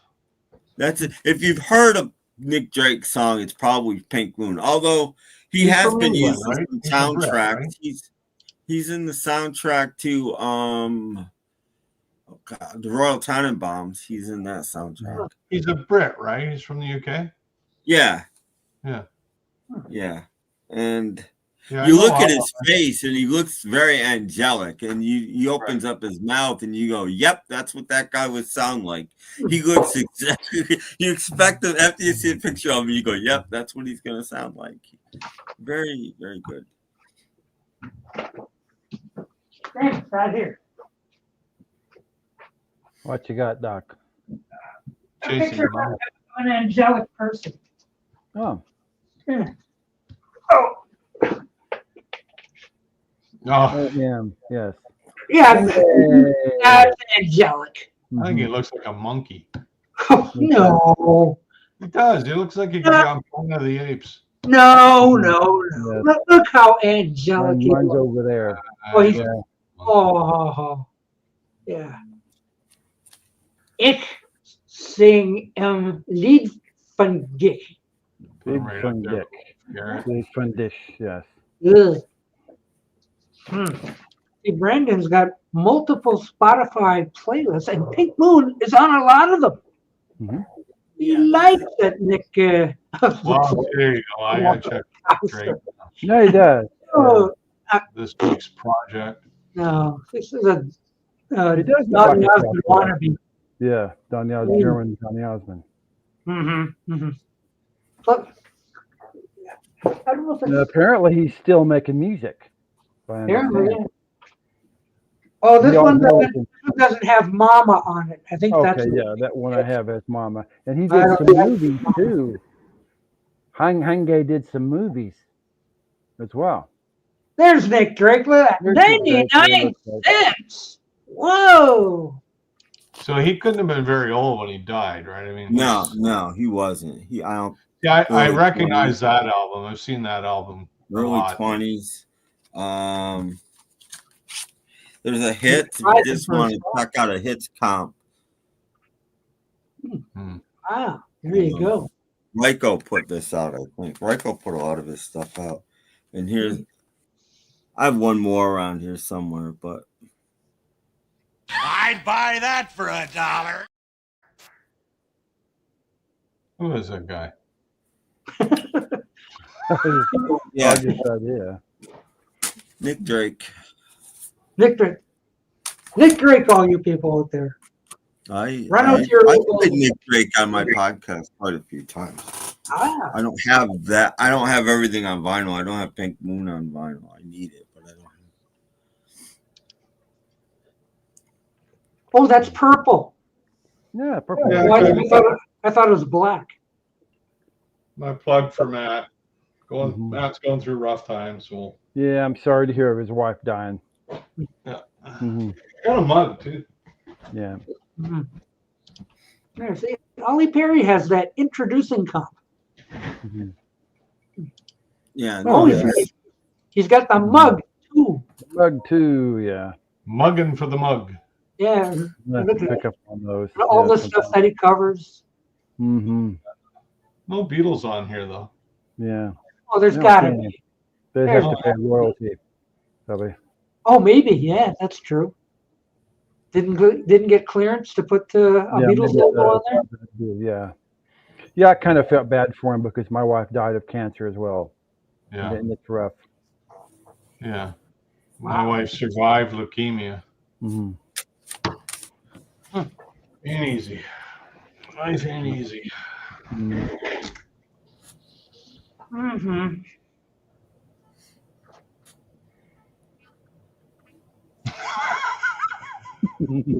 Well, let's hear everybody's record store day stories. I have one. That was fun. Yes, What's I next? didn't go. I stayed home. I didn't buy I it. went. Purchased Never heard absolutely about that. nothing. No, me neither. I didn't even look to see what was out. I just got busy. Like my Yeah. school term ended this week, and I was just busy with that. Mhm. I did get something in the mail though. You want to see what I got in the mail? Yeah, what you get? What did you get in the mail? What you get? I got this. Oh, What is that? Oh, it's a. It's a queen. It's the 2022 Canadian coin collection.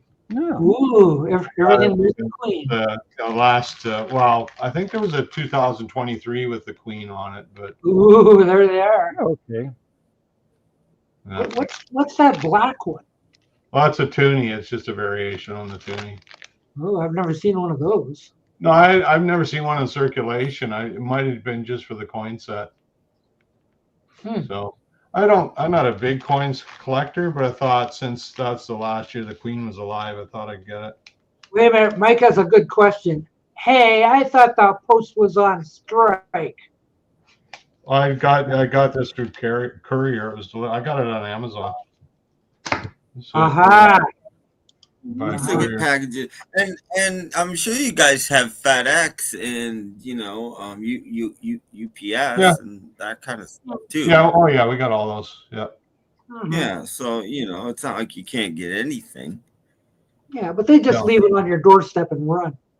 So So ring your doorbell or Well, something. they do at Well, my that's what house. our mailman does My here. So dogs go it's, crazy when they come to the door, so they take off pretty quick. Yeah. But yeah. yeah, but when the dog, something just came in the mail. Yeah. It's about time. I've been waiting for this. Hear the mailbox go boom, Yeah. I know. I used to be a mailman. The dogs inside the houses would go nuts when I was coming up the front porch and stuff. Ah. I have to go get mine. I made everybody move. Mine's over here.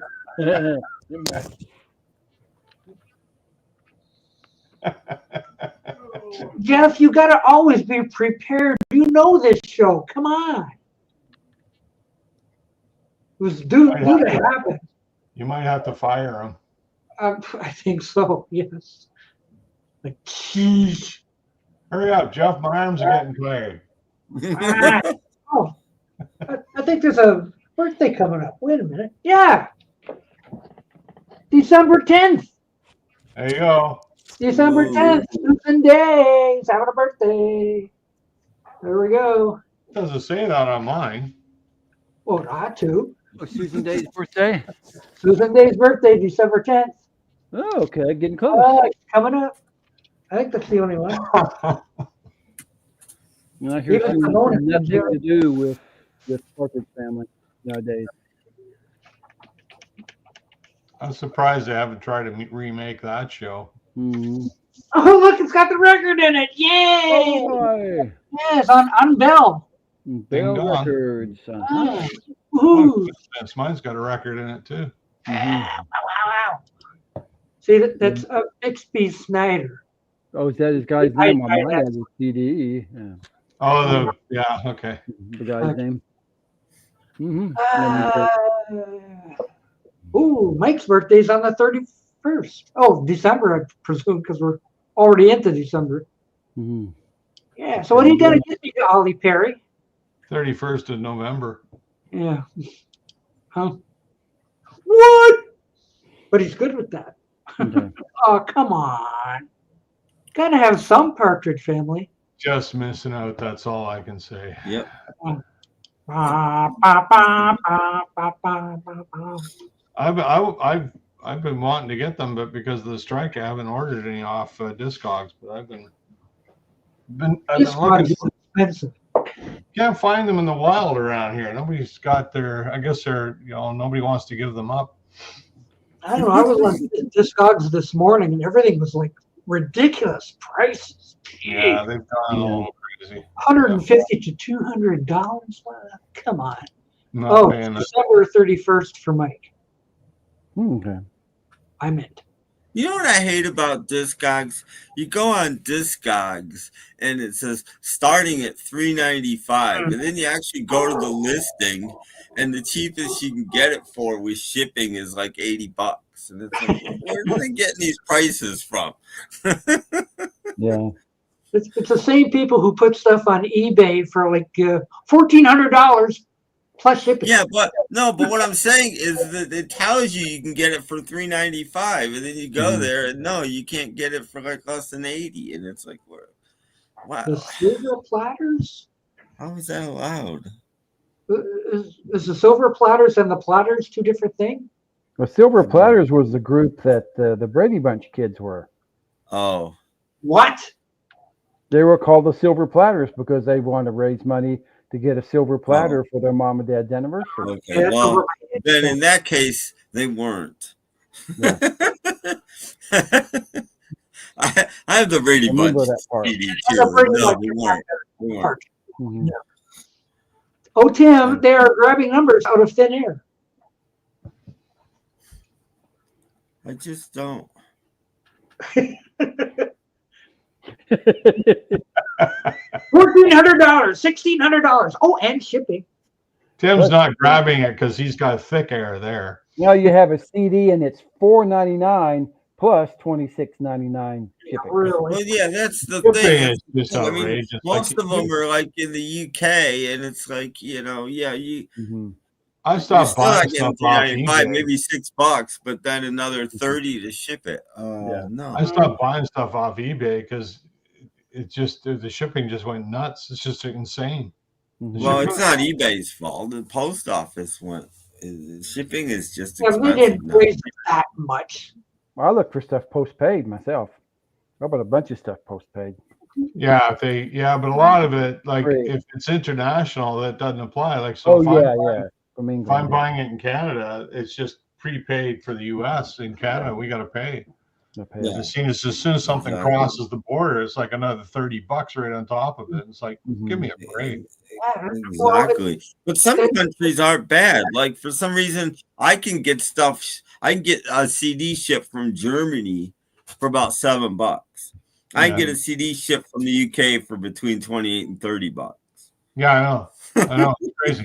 I've gotten stuff cheaper from Japan than I've gotten. I'm sorry, I don't speak Japanese. I was about to say Japan. Than I have the US. Like it's Japan can be cheap too. And China can be cheap. Well, we subsidize China's postal, so that's great. You can I don't order from China because it's probably a knockoff. So I don't order anything from China. Maybe if it's China, it's they're notorious for that. It's just like, well, one thing I learned on eBay quite a long time ago is that we don't have tariff agreements with China or Australia. So if you order something from Australia and it doesn't come, you can be out of luck. Most other places you're not going to come back, whatever. China you won't, and Australia you won't. At least this was a long time ago. Maybe they've changed. That's outrageous. Just outrageous. Amazing. Yeah, I ordered a couple of like Australian surf CDs one time, and they never showed up. And eBay's like, well, too bad. I'm just surprised how expensive things are when you're buying online for shipping, because everybody's buying stuff online now. You'd think the shipping would be cheaper just by volume, right? But I'm surprised how expensive it actually is. Tim, you should respond to this here. All of the Brady's could carry a tune. I would argue that none of the Brady's could carry a tune. I don't really think so. Yeah, but there's not a single Brady who could play the tambourine. Yeah, like Susan. Yeah. At least David Chastity could sing. I mean, he's the only one on the Partridge Family record. So I guess Tracy was the name. You can't. Nobody could touch Tracy, and there's not a Brady who could play bass as well as Danny. That's true. That's true. None of them could strum a bass. That's true. And you can't beat drumming. Yeah, and no one could play as well as Jeremy Geldwax. Jeremy Geldwax, the best biter in the business. Yeah. Indeed. Nobody in the history of music strummed a bass better than Danny Bonaducci. Yeah. That's right. I think Jeremy Geldwax invited to go in the room. Keith Moon died. No? What was that? Maybe Jeremy was Keith Moon's kid. I don't know. Kind of crazy. Yeah. Anyway. You look like it. He does. No. It happens. Jeez. That's like saying Josie and the Pussycats were a group, and there was a cartoon like the Archies. Yeah, the Archies. One Ron Dante guy with a bunch of. Oh, come on! You're making this up now. No. Well, he strums a bass better than McCartney. Yeah, he strums a bass.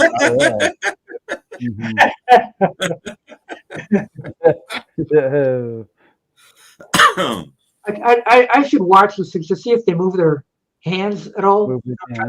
They don't. I've watched. They don't. One hand right there, all the whole song. It's like they just hold it by the neck. Yeah, they just hold it. And they move. Do they move like Peter Tork so you don't see what they're doing? I don't know, but Brian Forrester really did play the drums? I don't know. He's saying on the records, I think he's saying that he could play drums. I think maybe he could. I don't know. He didn't on the records. Well, David Cassidy could play guitar too. So yeah. But even I don't think he played on the records, did he? No, he didn't play on the records, but he could play guitar. Yeah. So could Mickey Dolenz, but they put him on drums. A couple little scenes in the show where he's actually strumming on it because the guitar player. Danny Bonaducci or John Entwistle. John Paul Jones. Or Yeah. No, Entwistle actually did strum the bass. But I mean, that was a little different. John Paul Jones, Chris Squire, all kinds of bass players. Flea.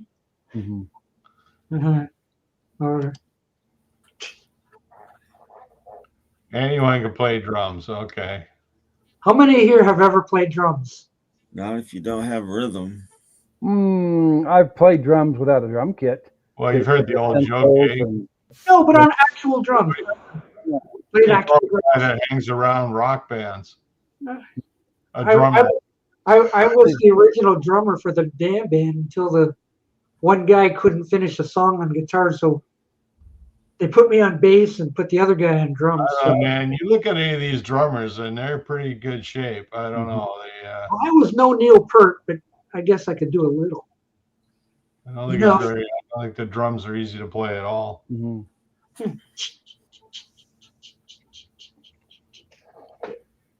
Bobby Brady played drums? No. Okay. I don't remember. I don't remember. I don't remember that either. I don't remember them as set up in a band. No, I don't. They never did. They never rehearsed or anything. It's like, we're going to do a talent show, and then they go do it. They don't even rehearse or anything. They just go do the talent show. Well, they had talent, like. Of course, yes. The Brady kids are just jam-packed with talent. Yeah. Did they ever have a top 40 song? No. They had a variety show. Yeah. No. With a fake jam. I think they put out 4 albums, but they never had a top 40 hit. No hits. No. I didn't even know they put out albums. He's on the other road. Yeah. I'm totally Brady illiterate. Yeah, including a Christmas album, which I can have somewhere, but I haven't seen it now that I'm thinking about it. You've lost it. You have to go hunt. Christmas album. I have a copy of it somewhere. 3 albums. Then there's the greatest hits on CD. I have a greatest Christmas album reminds me somewhere. From last week. What did you say? People were saying this is not a real mixed cube. I got one of those. Okay. But last week, you just peeled the colors off. No, I didn't. This was done using.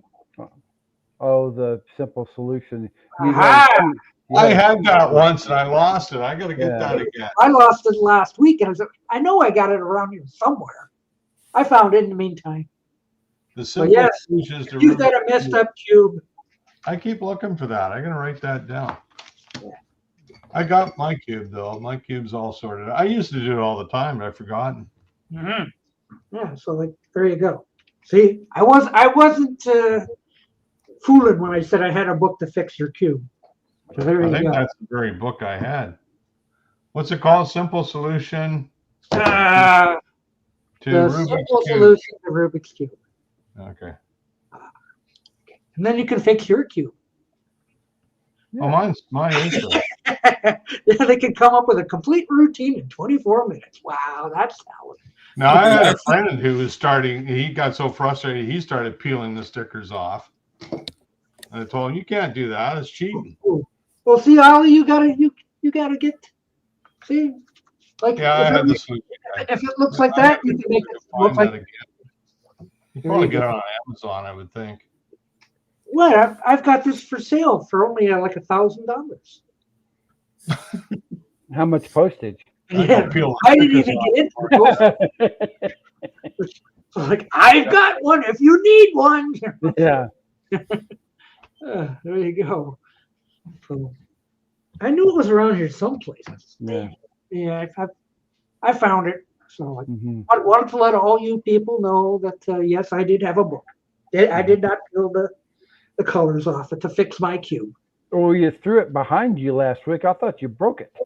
You sound like it landed on Oh, glass. the cube itself? Yeah, yeah. Like that. Like, oh gosh, you killed a. Oh, it's all good. It's all good. Okay. Yeah. Oh, like Paul goes gets his cube. Oh, there you go. It's okay. Yes. There you go. You don't even need the book. Well, if I want to play with it, I do. Sometimes I'll do this.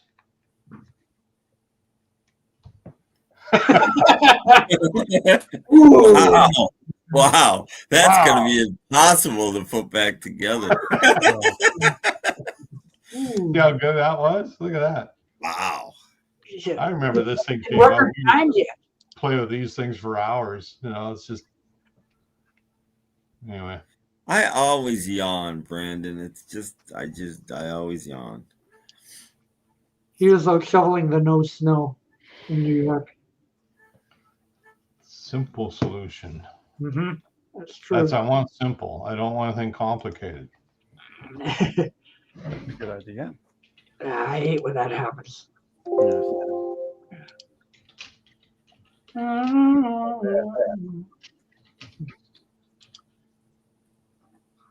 What was that? You'll see in a minute. Okay. So I got a new video. Oh no! Oh, It no, could be that time it's again. time. Oh no! Grab a snack and sit back for Pac-Man.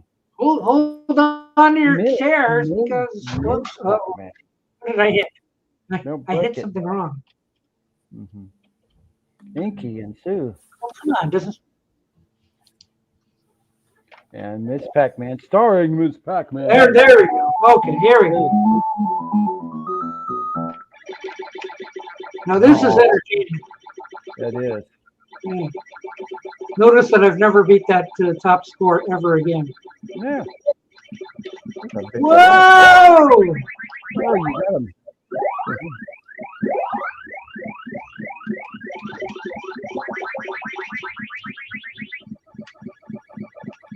Get away, get away, get away!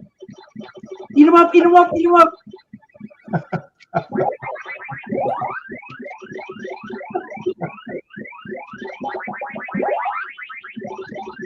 Oh, you bastard. Oh. I wasted one of those things. Ooh. Oh no! Oh, it blew my turn. Oh. Oh. I didn't want to go that way. That's the trouble with using these buttons. Ready? I hate these stupid arrow buttons. No. I gotcha.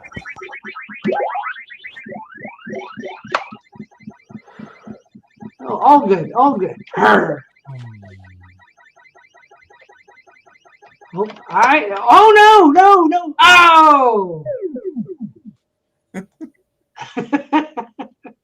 What do you mean, James Farley?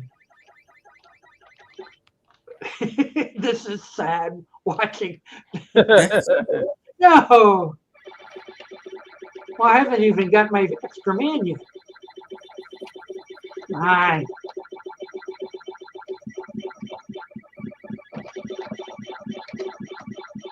Yeah.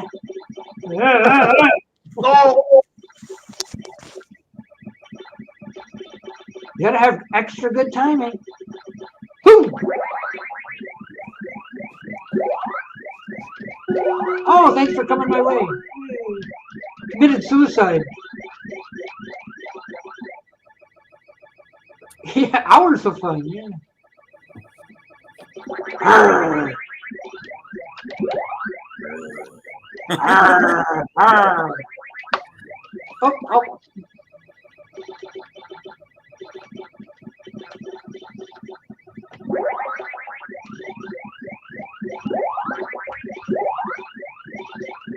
hear you.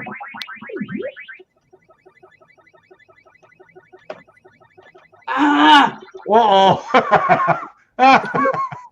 I missed my turn again.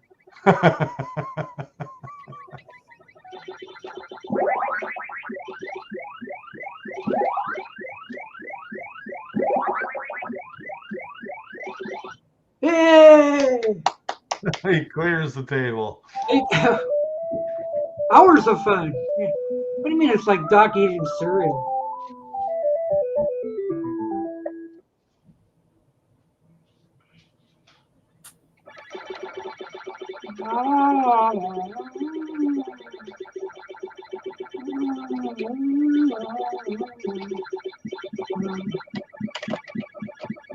Where's the damn thing? I could hear him. Whoa! Oh shit!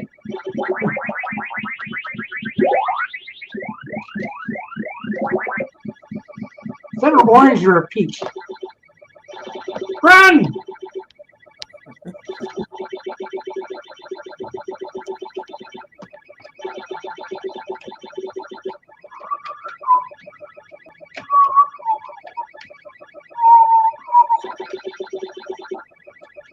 Everybody's just mesmerized. Come and get me.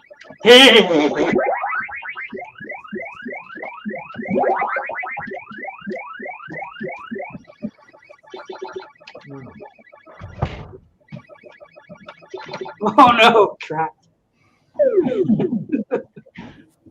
Oh, one more.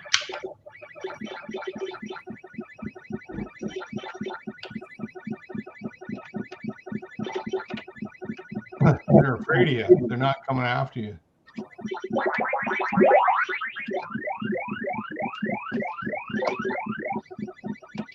Ooh. Oh, they're trying to trap me. Oh, crap.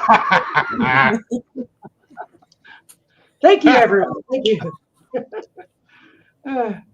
Ollie wants to play proto photo. Yeah. Oh, That's the most fun I've had in the last 2 minutes. Oh.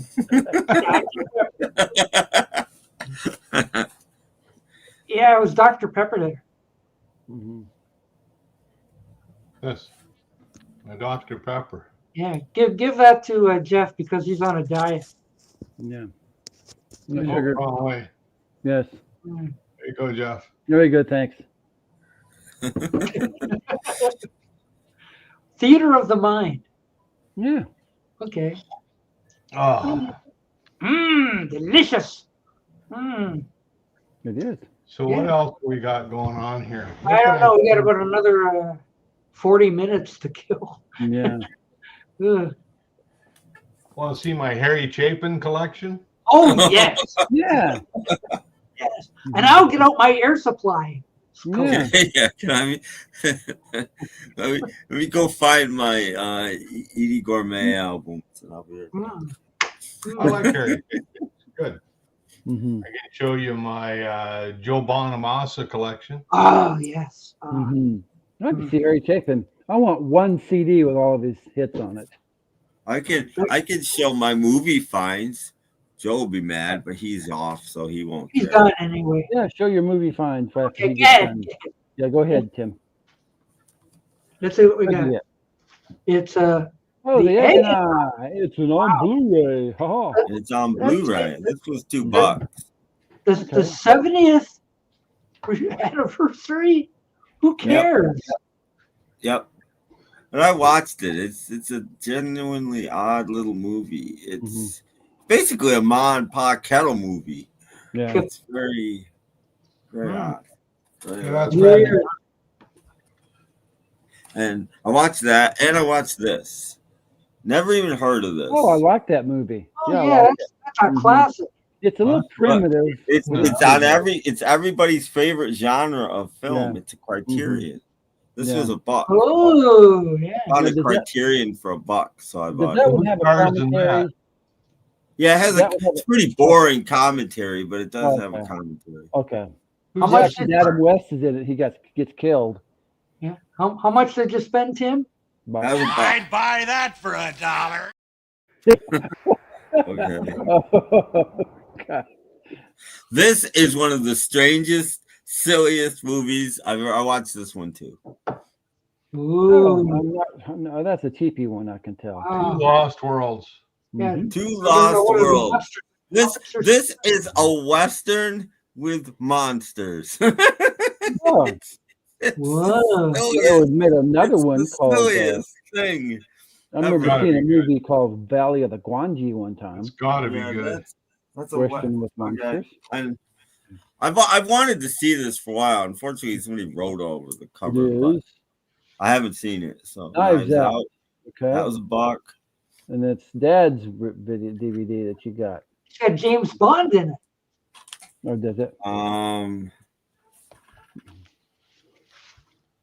I'll cry tomorrow with Oh, Susan Susan Hayward, Hayward. a fine actress. Yeah. I have no idea, but I love old movies, so pick that up. I just picked. Wow. And what Come is to this the one? stable. No idea. It's a No nun. idea. But it's got Loretta Young and Celeste Holm, and apparently they're nuns. It's So a nun gotta be movie. good, right? Mm-hmm. All Mine to Give. Again, no idea. Oh, when I find stuff like this for a buck, I always pick it up. I'll definitely watch all of this It's stuff. like the Little Rascals or something. Looks like the Little Rascals on steroids. The World in His Arms. Again, no idea. Oh, It's got Gregory Peck. No It's got idea. Peck in it. And Anne Blythe, yeah. But yeah. And she's still alive. So She just turned I 96. may have seen this. I couldn't remember.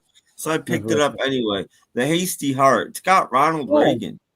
Oh, it's one of his movies. Hey, it's with no Bonzo in it. Ronald Reagan. I may have seen this, like even recently, and I Got forgot. a presidential movie. Yes. And Sam Francisco. I don't know, but it's got It's got Ted Healy in it. Clark Gable and Carol Lombard. So I think. Oh, okay. Yeah, that was one yeah. before. Died in the 30s. They were Almost involved, done. weren't they? Yeah, they Picked up a were. bunch. Tomorrow is Forever. Again, don't know. Okay. Hey, there's that Claudette Colbert again. You know, whenever I see movies with people I like, Orson even if Welles. I don't. Two more. Okay, someone. You got Gregory Peck. Oh, The okay. Purple Purple Plan. Plan. Never heard of it. No idea. Gregory Peck. Yeah. It's gonna be a war film. I know that. And all for a buck again. All three Walking Tall films. Oh yes, I like the first one. All for $1. No good. Amazing. There The you other go. That had Bo Svensson or somebody's name. Bo Svensson played the last two, yeah. Mhm. that's my films. Joe Don Baker. Yes. Yep. Are you ready for pain? Are you ready for suffering? If the answer is yes, then you're ready for Captain Freedom's workout. Yes, it's America's own Captain Freedom. That's the ticket. No pain, no gain. So, when you hear the tone, control your jealousy and leave your message. Great.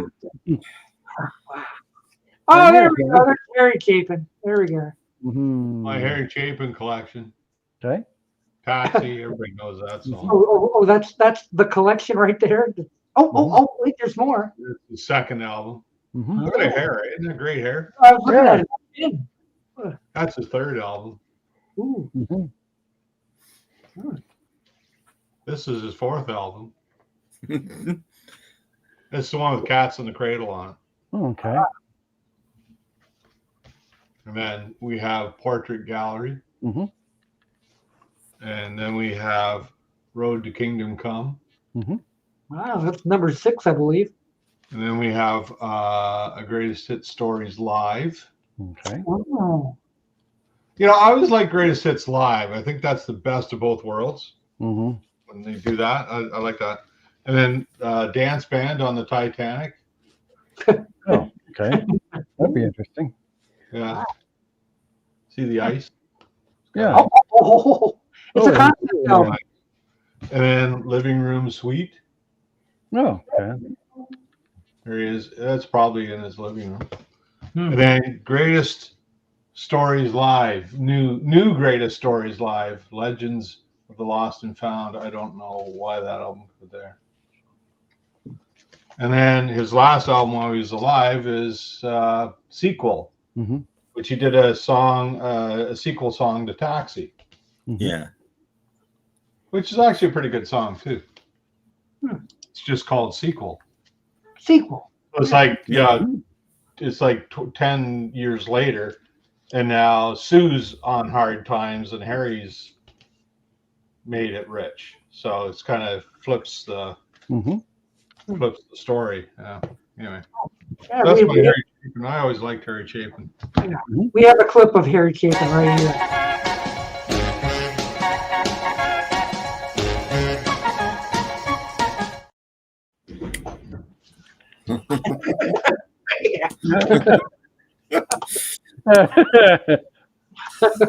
That Harry Chapin, he was one fantastic person, yes.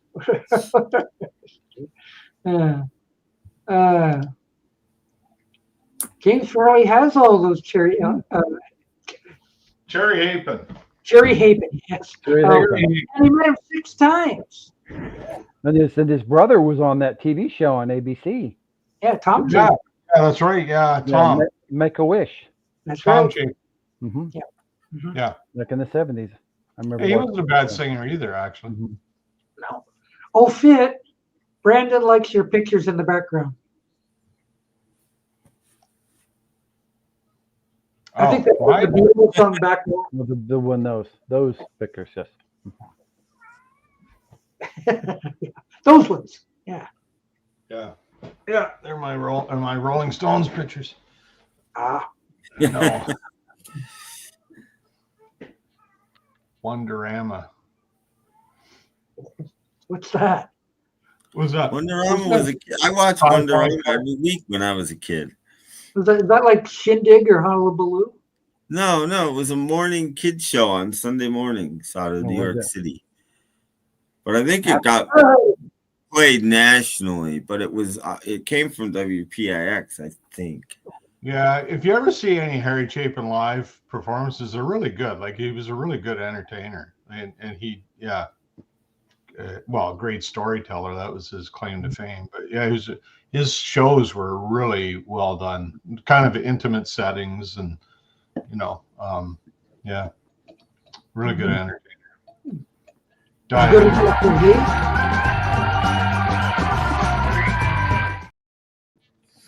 That's entertaining. That's a shame the way he died in that. Yeah, it's horrible way to die.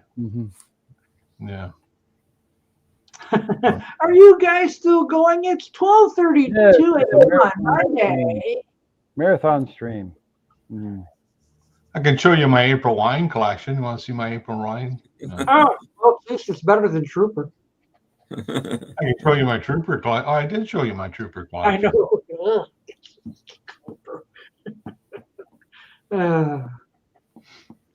Nobody has any. I forgot his name. Went right out of my head. Keith Hampshire.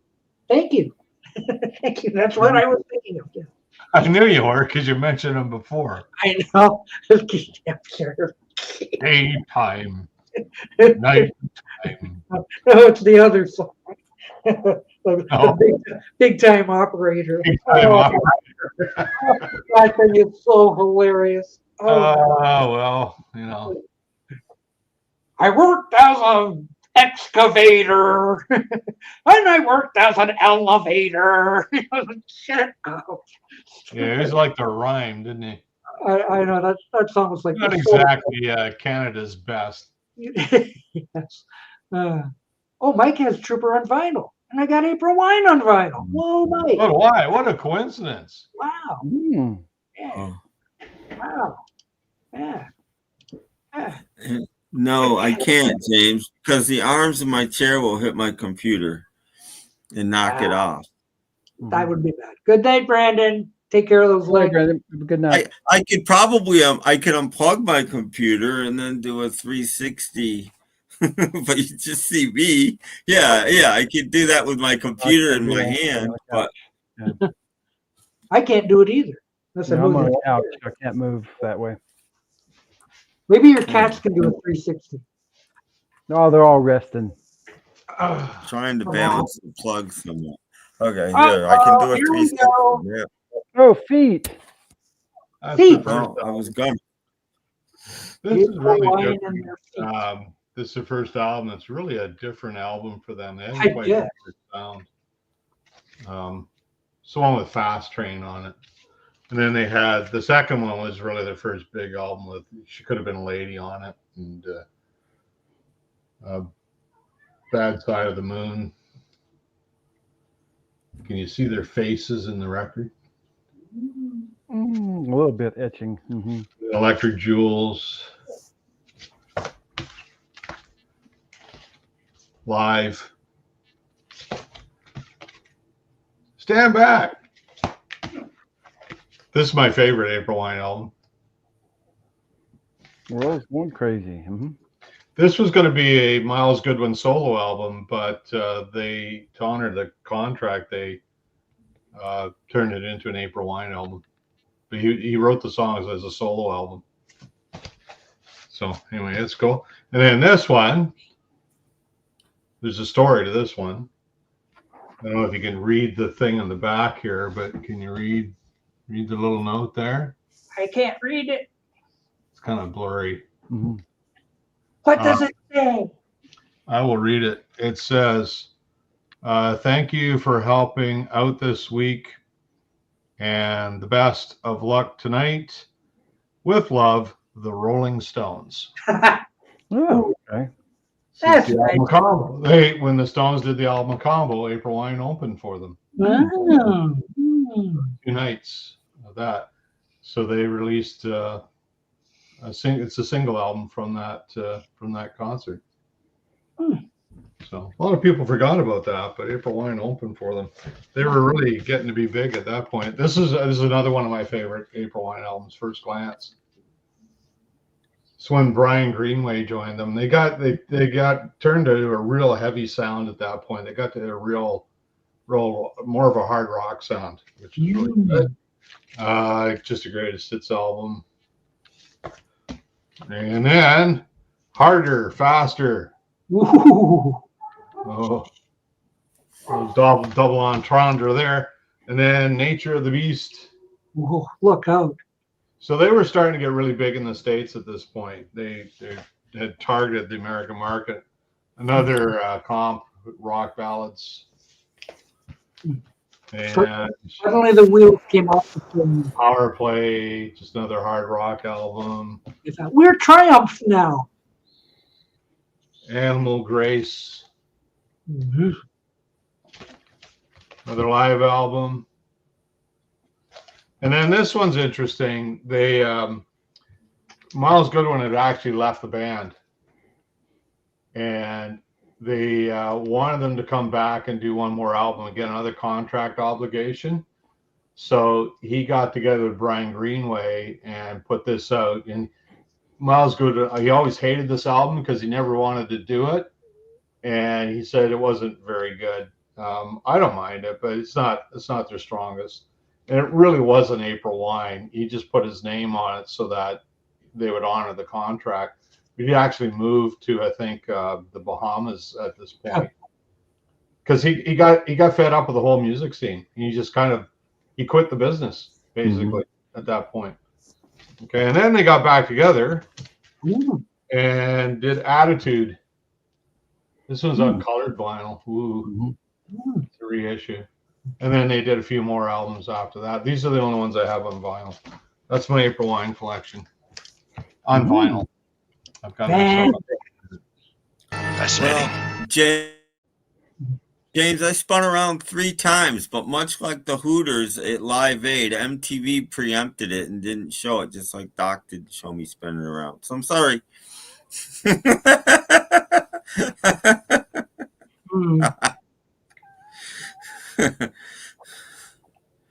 Jeff, what are you doing to your cats? Nothing. I'm just going to put him on the couch, but he doesn't want to go up on the couch. Yeah, you're like, no. You can't make a cat do what it doesn't want to do. I know. Leave me alone. Don't touch me. It's getting colder again, so I have to turn on the heater shortly. So They got fur coats that are good. I know, but they still want to sleep right here and want sleep right there. Goes There's one by the front door. How many cats are you down to now? Well, to 12? Yeah, I've got 5. Soon to be 4. My son's going to take another one. Yeah, I've heard that before. I know. I have 2. It's not working out. Mm-hmm. How about those new people that you rented your apartment to? Well, he's gone.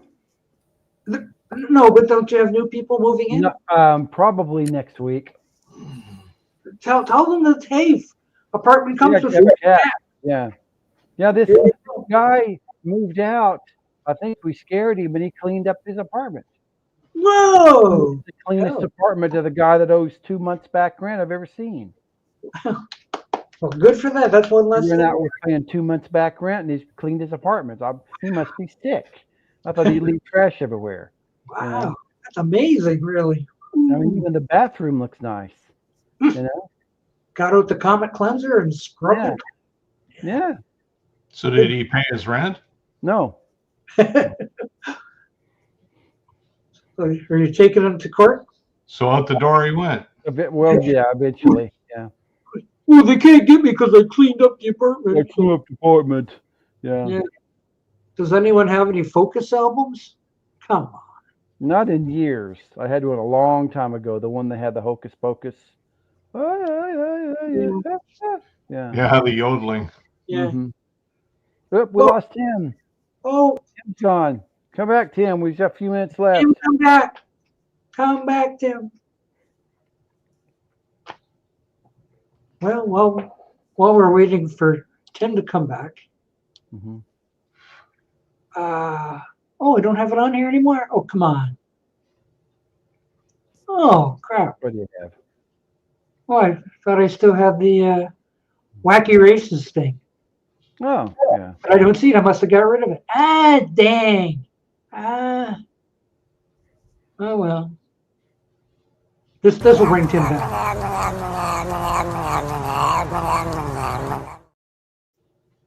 That's Tim's favorite. Come back. It didn't work. He died. He's gone. Maybe he spun so fast he went into spun around. He went off. He's trying to come back on. Perhaps. We don't know. Mm-hmm. Where did Tim go? Yeah. We don't know. Never know. Well, we just have a few minutes left, but still, yeah. Yeah, but he's in an alternate Earth or something. Mm-hmm.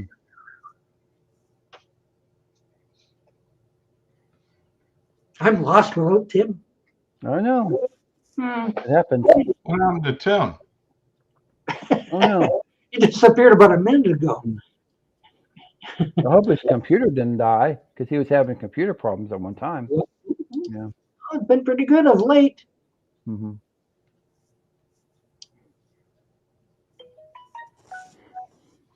Oh.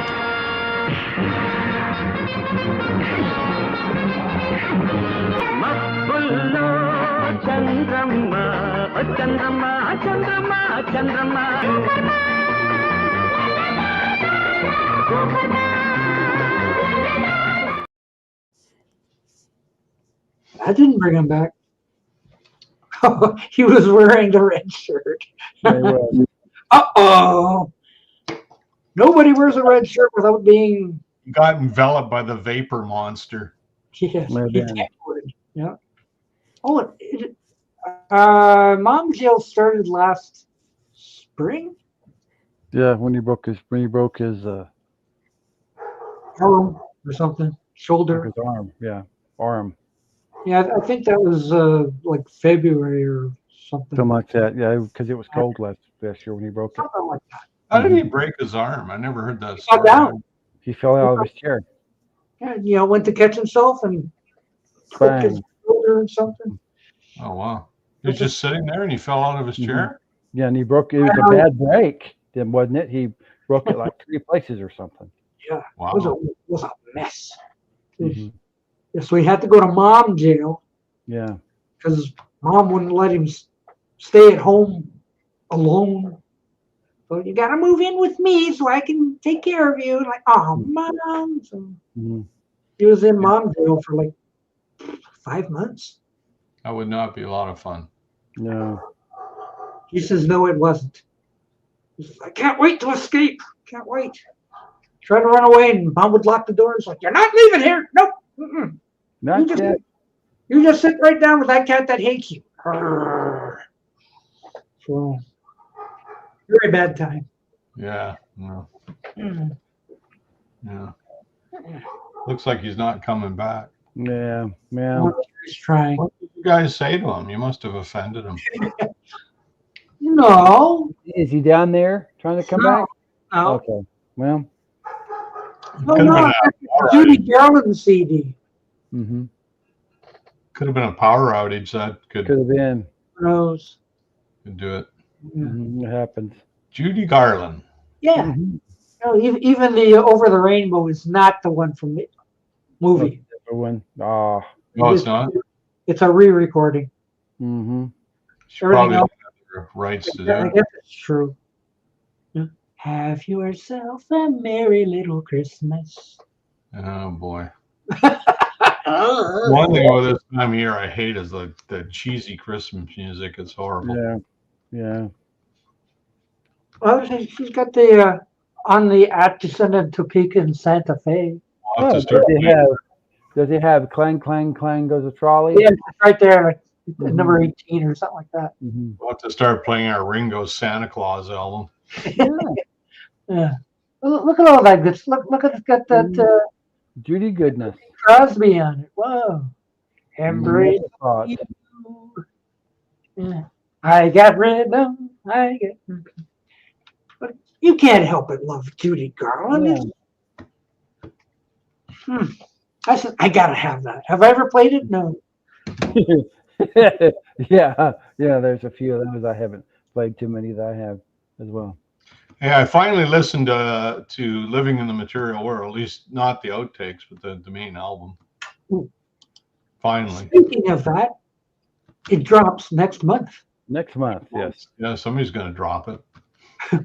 So if you're expecting to get it for Christmas, you'll just get a coupon in the mail or something. Yes, say it's coming soon. Like, well, I meant to get you this, but it didn't come out yet. So. Yeah. Oh, I'll be getting it. It's you're gonna very curious more than anything. Yeah. Oh, there's a song or two on YouTube already. Yeah. The first one was pretty good. Yeah. Uh-oh. Sorry, Tim. My internet shut down. Well, you got to pay those. Yeah. You got to pay the bill. You know, they get a little upset if Your you don't. internet shut down. How are you messaging us? Say, that's a paradox. That's a pair of ducks. Yes. Pair of ducks. Yes. Quack, quack, quack. Hammer ducks. There's a couple of videos on YouTube how to talk like Donald Duck in 3 minutes or less. Something I've always wanted to do. I used to be able to do it. Not anymore. I have to take the glasses off. It has to hurt my throat if I do it. I always wanted to talk like Bullwinkle Moose. I thought he had the funniest voice. No, get ready for Donald Duck. You got to take the glasses off for it. Okay. Ready? Okay, thank you. Yeah, you sound better with my glasses off. Yeah. Meanwhile, it just came back, but it's very weak. Okay. We just have a few minutes left, so. Ooh. Yeah. Very weak, just like Very brewing weak. No, I'm still practicing my Tony the Tiger, actually. Oh, it's great. Yeah. I don't know. You tell me. Yeah. Believe it or not, but today in church, my minister worked Kellogg's Frosted Flakes into his sermon. That perked everybody up. All I could do is sit there and think of great. Tony the Tiger. Exactly.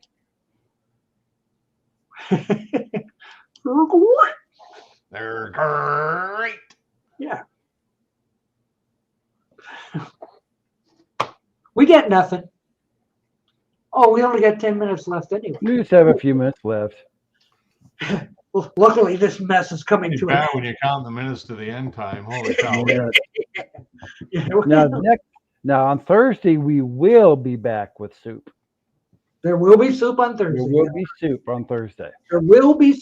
You've heard it here first. That, there will be soup. We have soup coming on Thursday. So, like, bake plans, circle your calendar, tell your friends, like, share, and subscribe, all that kind of stuff. All that. Rigmarole. Oh, So I can show you one of the planes I built a few years Oh ago. boy! Ooh. That'll kill some time. There you go. Ooh. There you go. The thing is loose, but I'll fix Okay. it. Broke already. It's a Corsair. Ah. Ooh. Ooh. Does it come with bullets? Yeah, but the guns don't work. Ah. Yeah. Paul just likes the grr part of their gore. They're great. Yeah. So there you go. That killed a couple of minutes. Mm-hmm. I built this back in the 90s, actually. Mm-hmm. Back when models were like $15 in the store. Yeah, they're a lot more than that now, man. Jeez, it's amazing. I think it was at Walmart. They had a aisle display of model kits. They were like in the good old days. $30 or something. Mm-hmm. Yeah, Yeah. Good ones are a lot more than that. Yeah, I put together a couple of those monster model kits.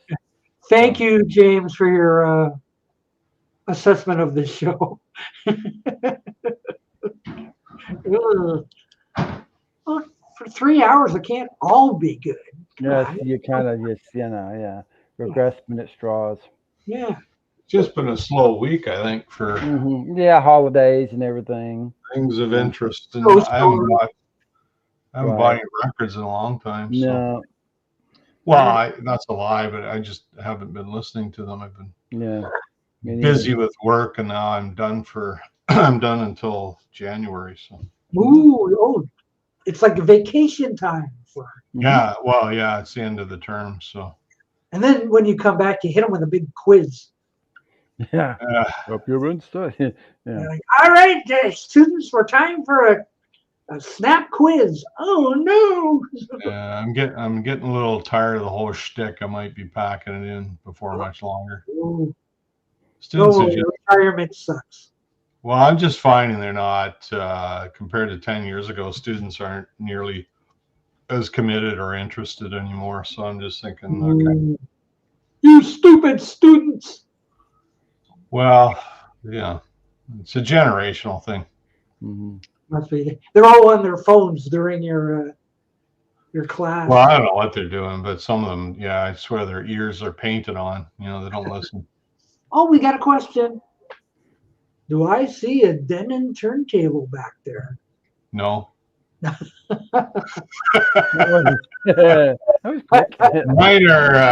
turntables they're both JVCs.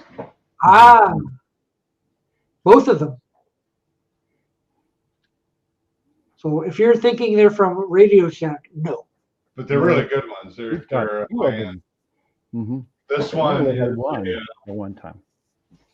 What's the model number? A QLY55F. Write that down. And this one's a QL566F. Uh-huh. I think. Anyway, they're kind of in demand, those ones. I've got a couple of duals, but these are actually better than my duals, so I've got them set up. So you got enough records back there to be like Vinyl Richie. Yeah, you can. Vinyl Richie, yeah. You can be the. I gotta build another shelf because I'm running out of space. You're buying too much. Well, that or I'd start thinning things out. Maybe I should do that. Get rid of all my crappy Beatles albums. Nobody likes those guys anyway. This is true. They're handsome. JVC made some really nice turntables back in the day. These are back. These are like 80s, early 80s. Mm-hmm. And they really are. Like I always loved duals. My first real turntable I had was a dual 1249, and I still have one. But when I discovered these JVCs, it's like they bury the duals. Like they're just that much better, and they're direct drive. And you can still buy fantastic turntables. They really are. Like you don't go to the stereo store like, I want a cartridge for that. Oh, I'm sorry, we don't make those anymore. Well, they do for these, yeah. And these ones, the cartridges that I have on these things are really good too. They're Nagamo. Anyway, they're really nice. They're really good cartridges. They sound fantastic. They really do. They're awesome turntables. Excellent. So when you go too, because I like to do the A/B comparisons sometimes, so I'll do that. So when you go into the store and ask for them, what did they say? I'm sorry, I don't speak Japanese.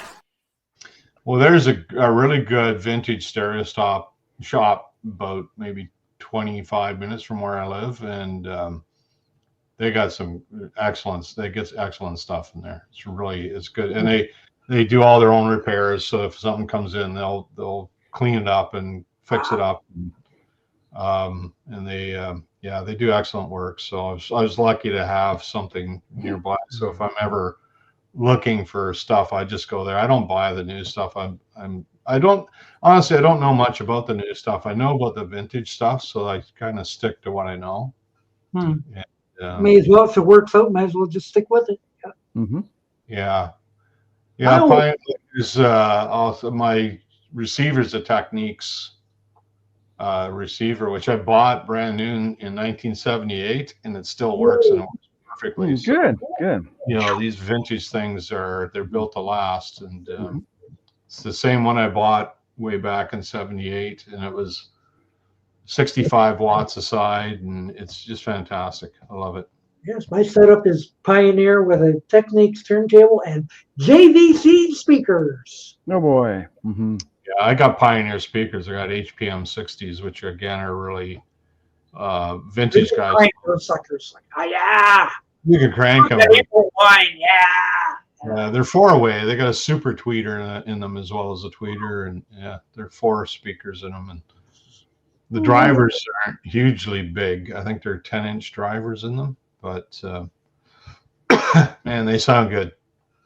I got my headphones are vintage. $10 a pair or something like that. Yeah, well, they bring big stuff. Super. The good vintage stuff brings a lot of money these days, and it's got a mid range on it. Well, you know, it's whatever you're happy, whatever works. You know, like that's it works. Kenwood, well, better than realistic. Popular back in the day as well. Kenwood, Pioneer, Denon turntables. I've never had a Denon turntable, but I've heard really good stuff about them. Marantz turntables are really. You're all set up though. It's not like you're in the market for new stereo equipment. No, I'm not. Like I really not. And if I was, I'd probably be looking at just more high-end vintage stuff, you know. But yeah, no, I'm good with what I got. Thank you for tuning into Stereo Stuff for You. Yes, with Doc Dawkins. Yeah. Next week. That'd kill another 5 minutes. What's happening next week? Stereo for soup. Boo! Stereo soup. Yes. Soupio. Yo. This is true. This is true. Well, I think there's only like about a dozen people out there still asleep, maybe. So you poor suckers! Like, what's wrong with you people? I know. So come back on Thursday at 8 p.m. 7 Central. Like, shake and subscribe. 5 p.m. for the left coasters like me. Right.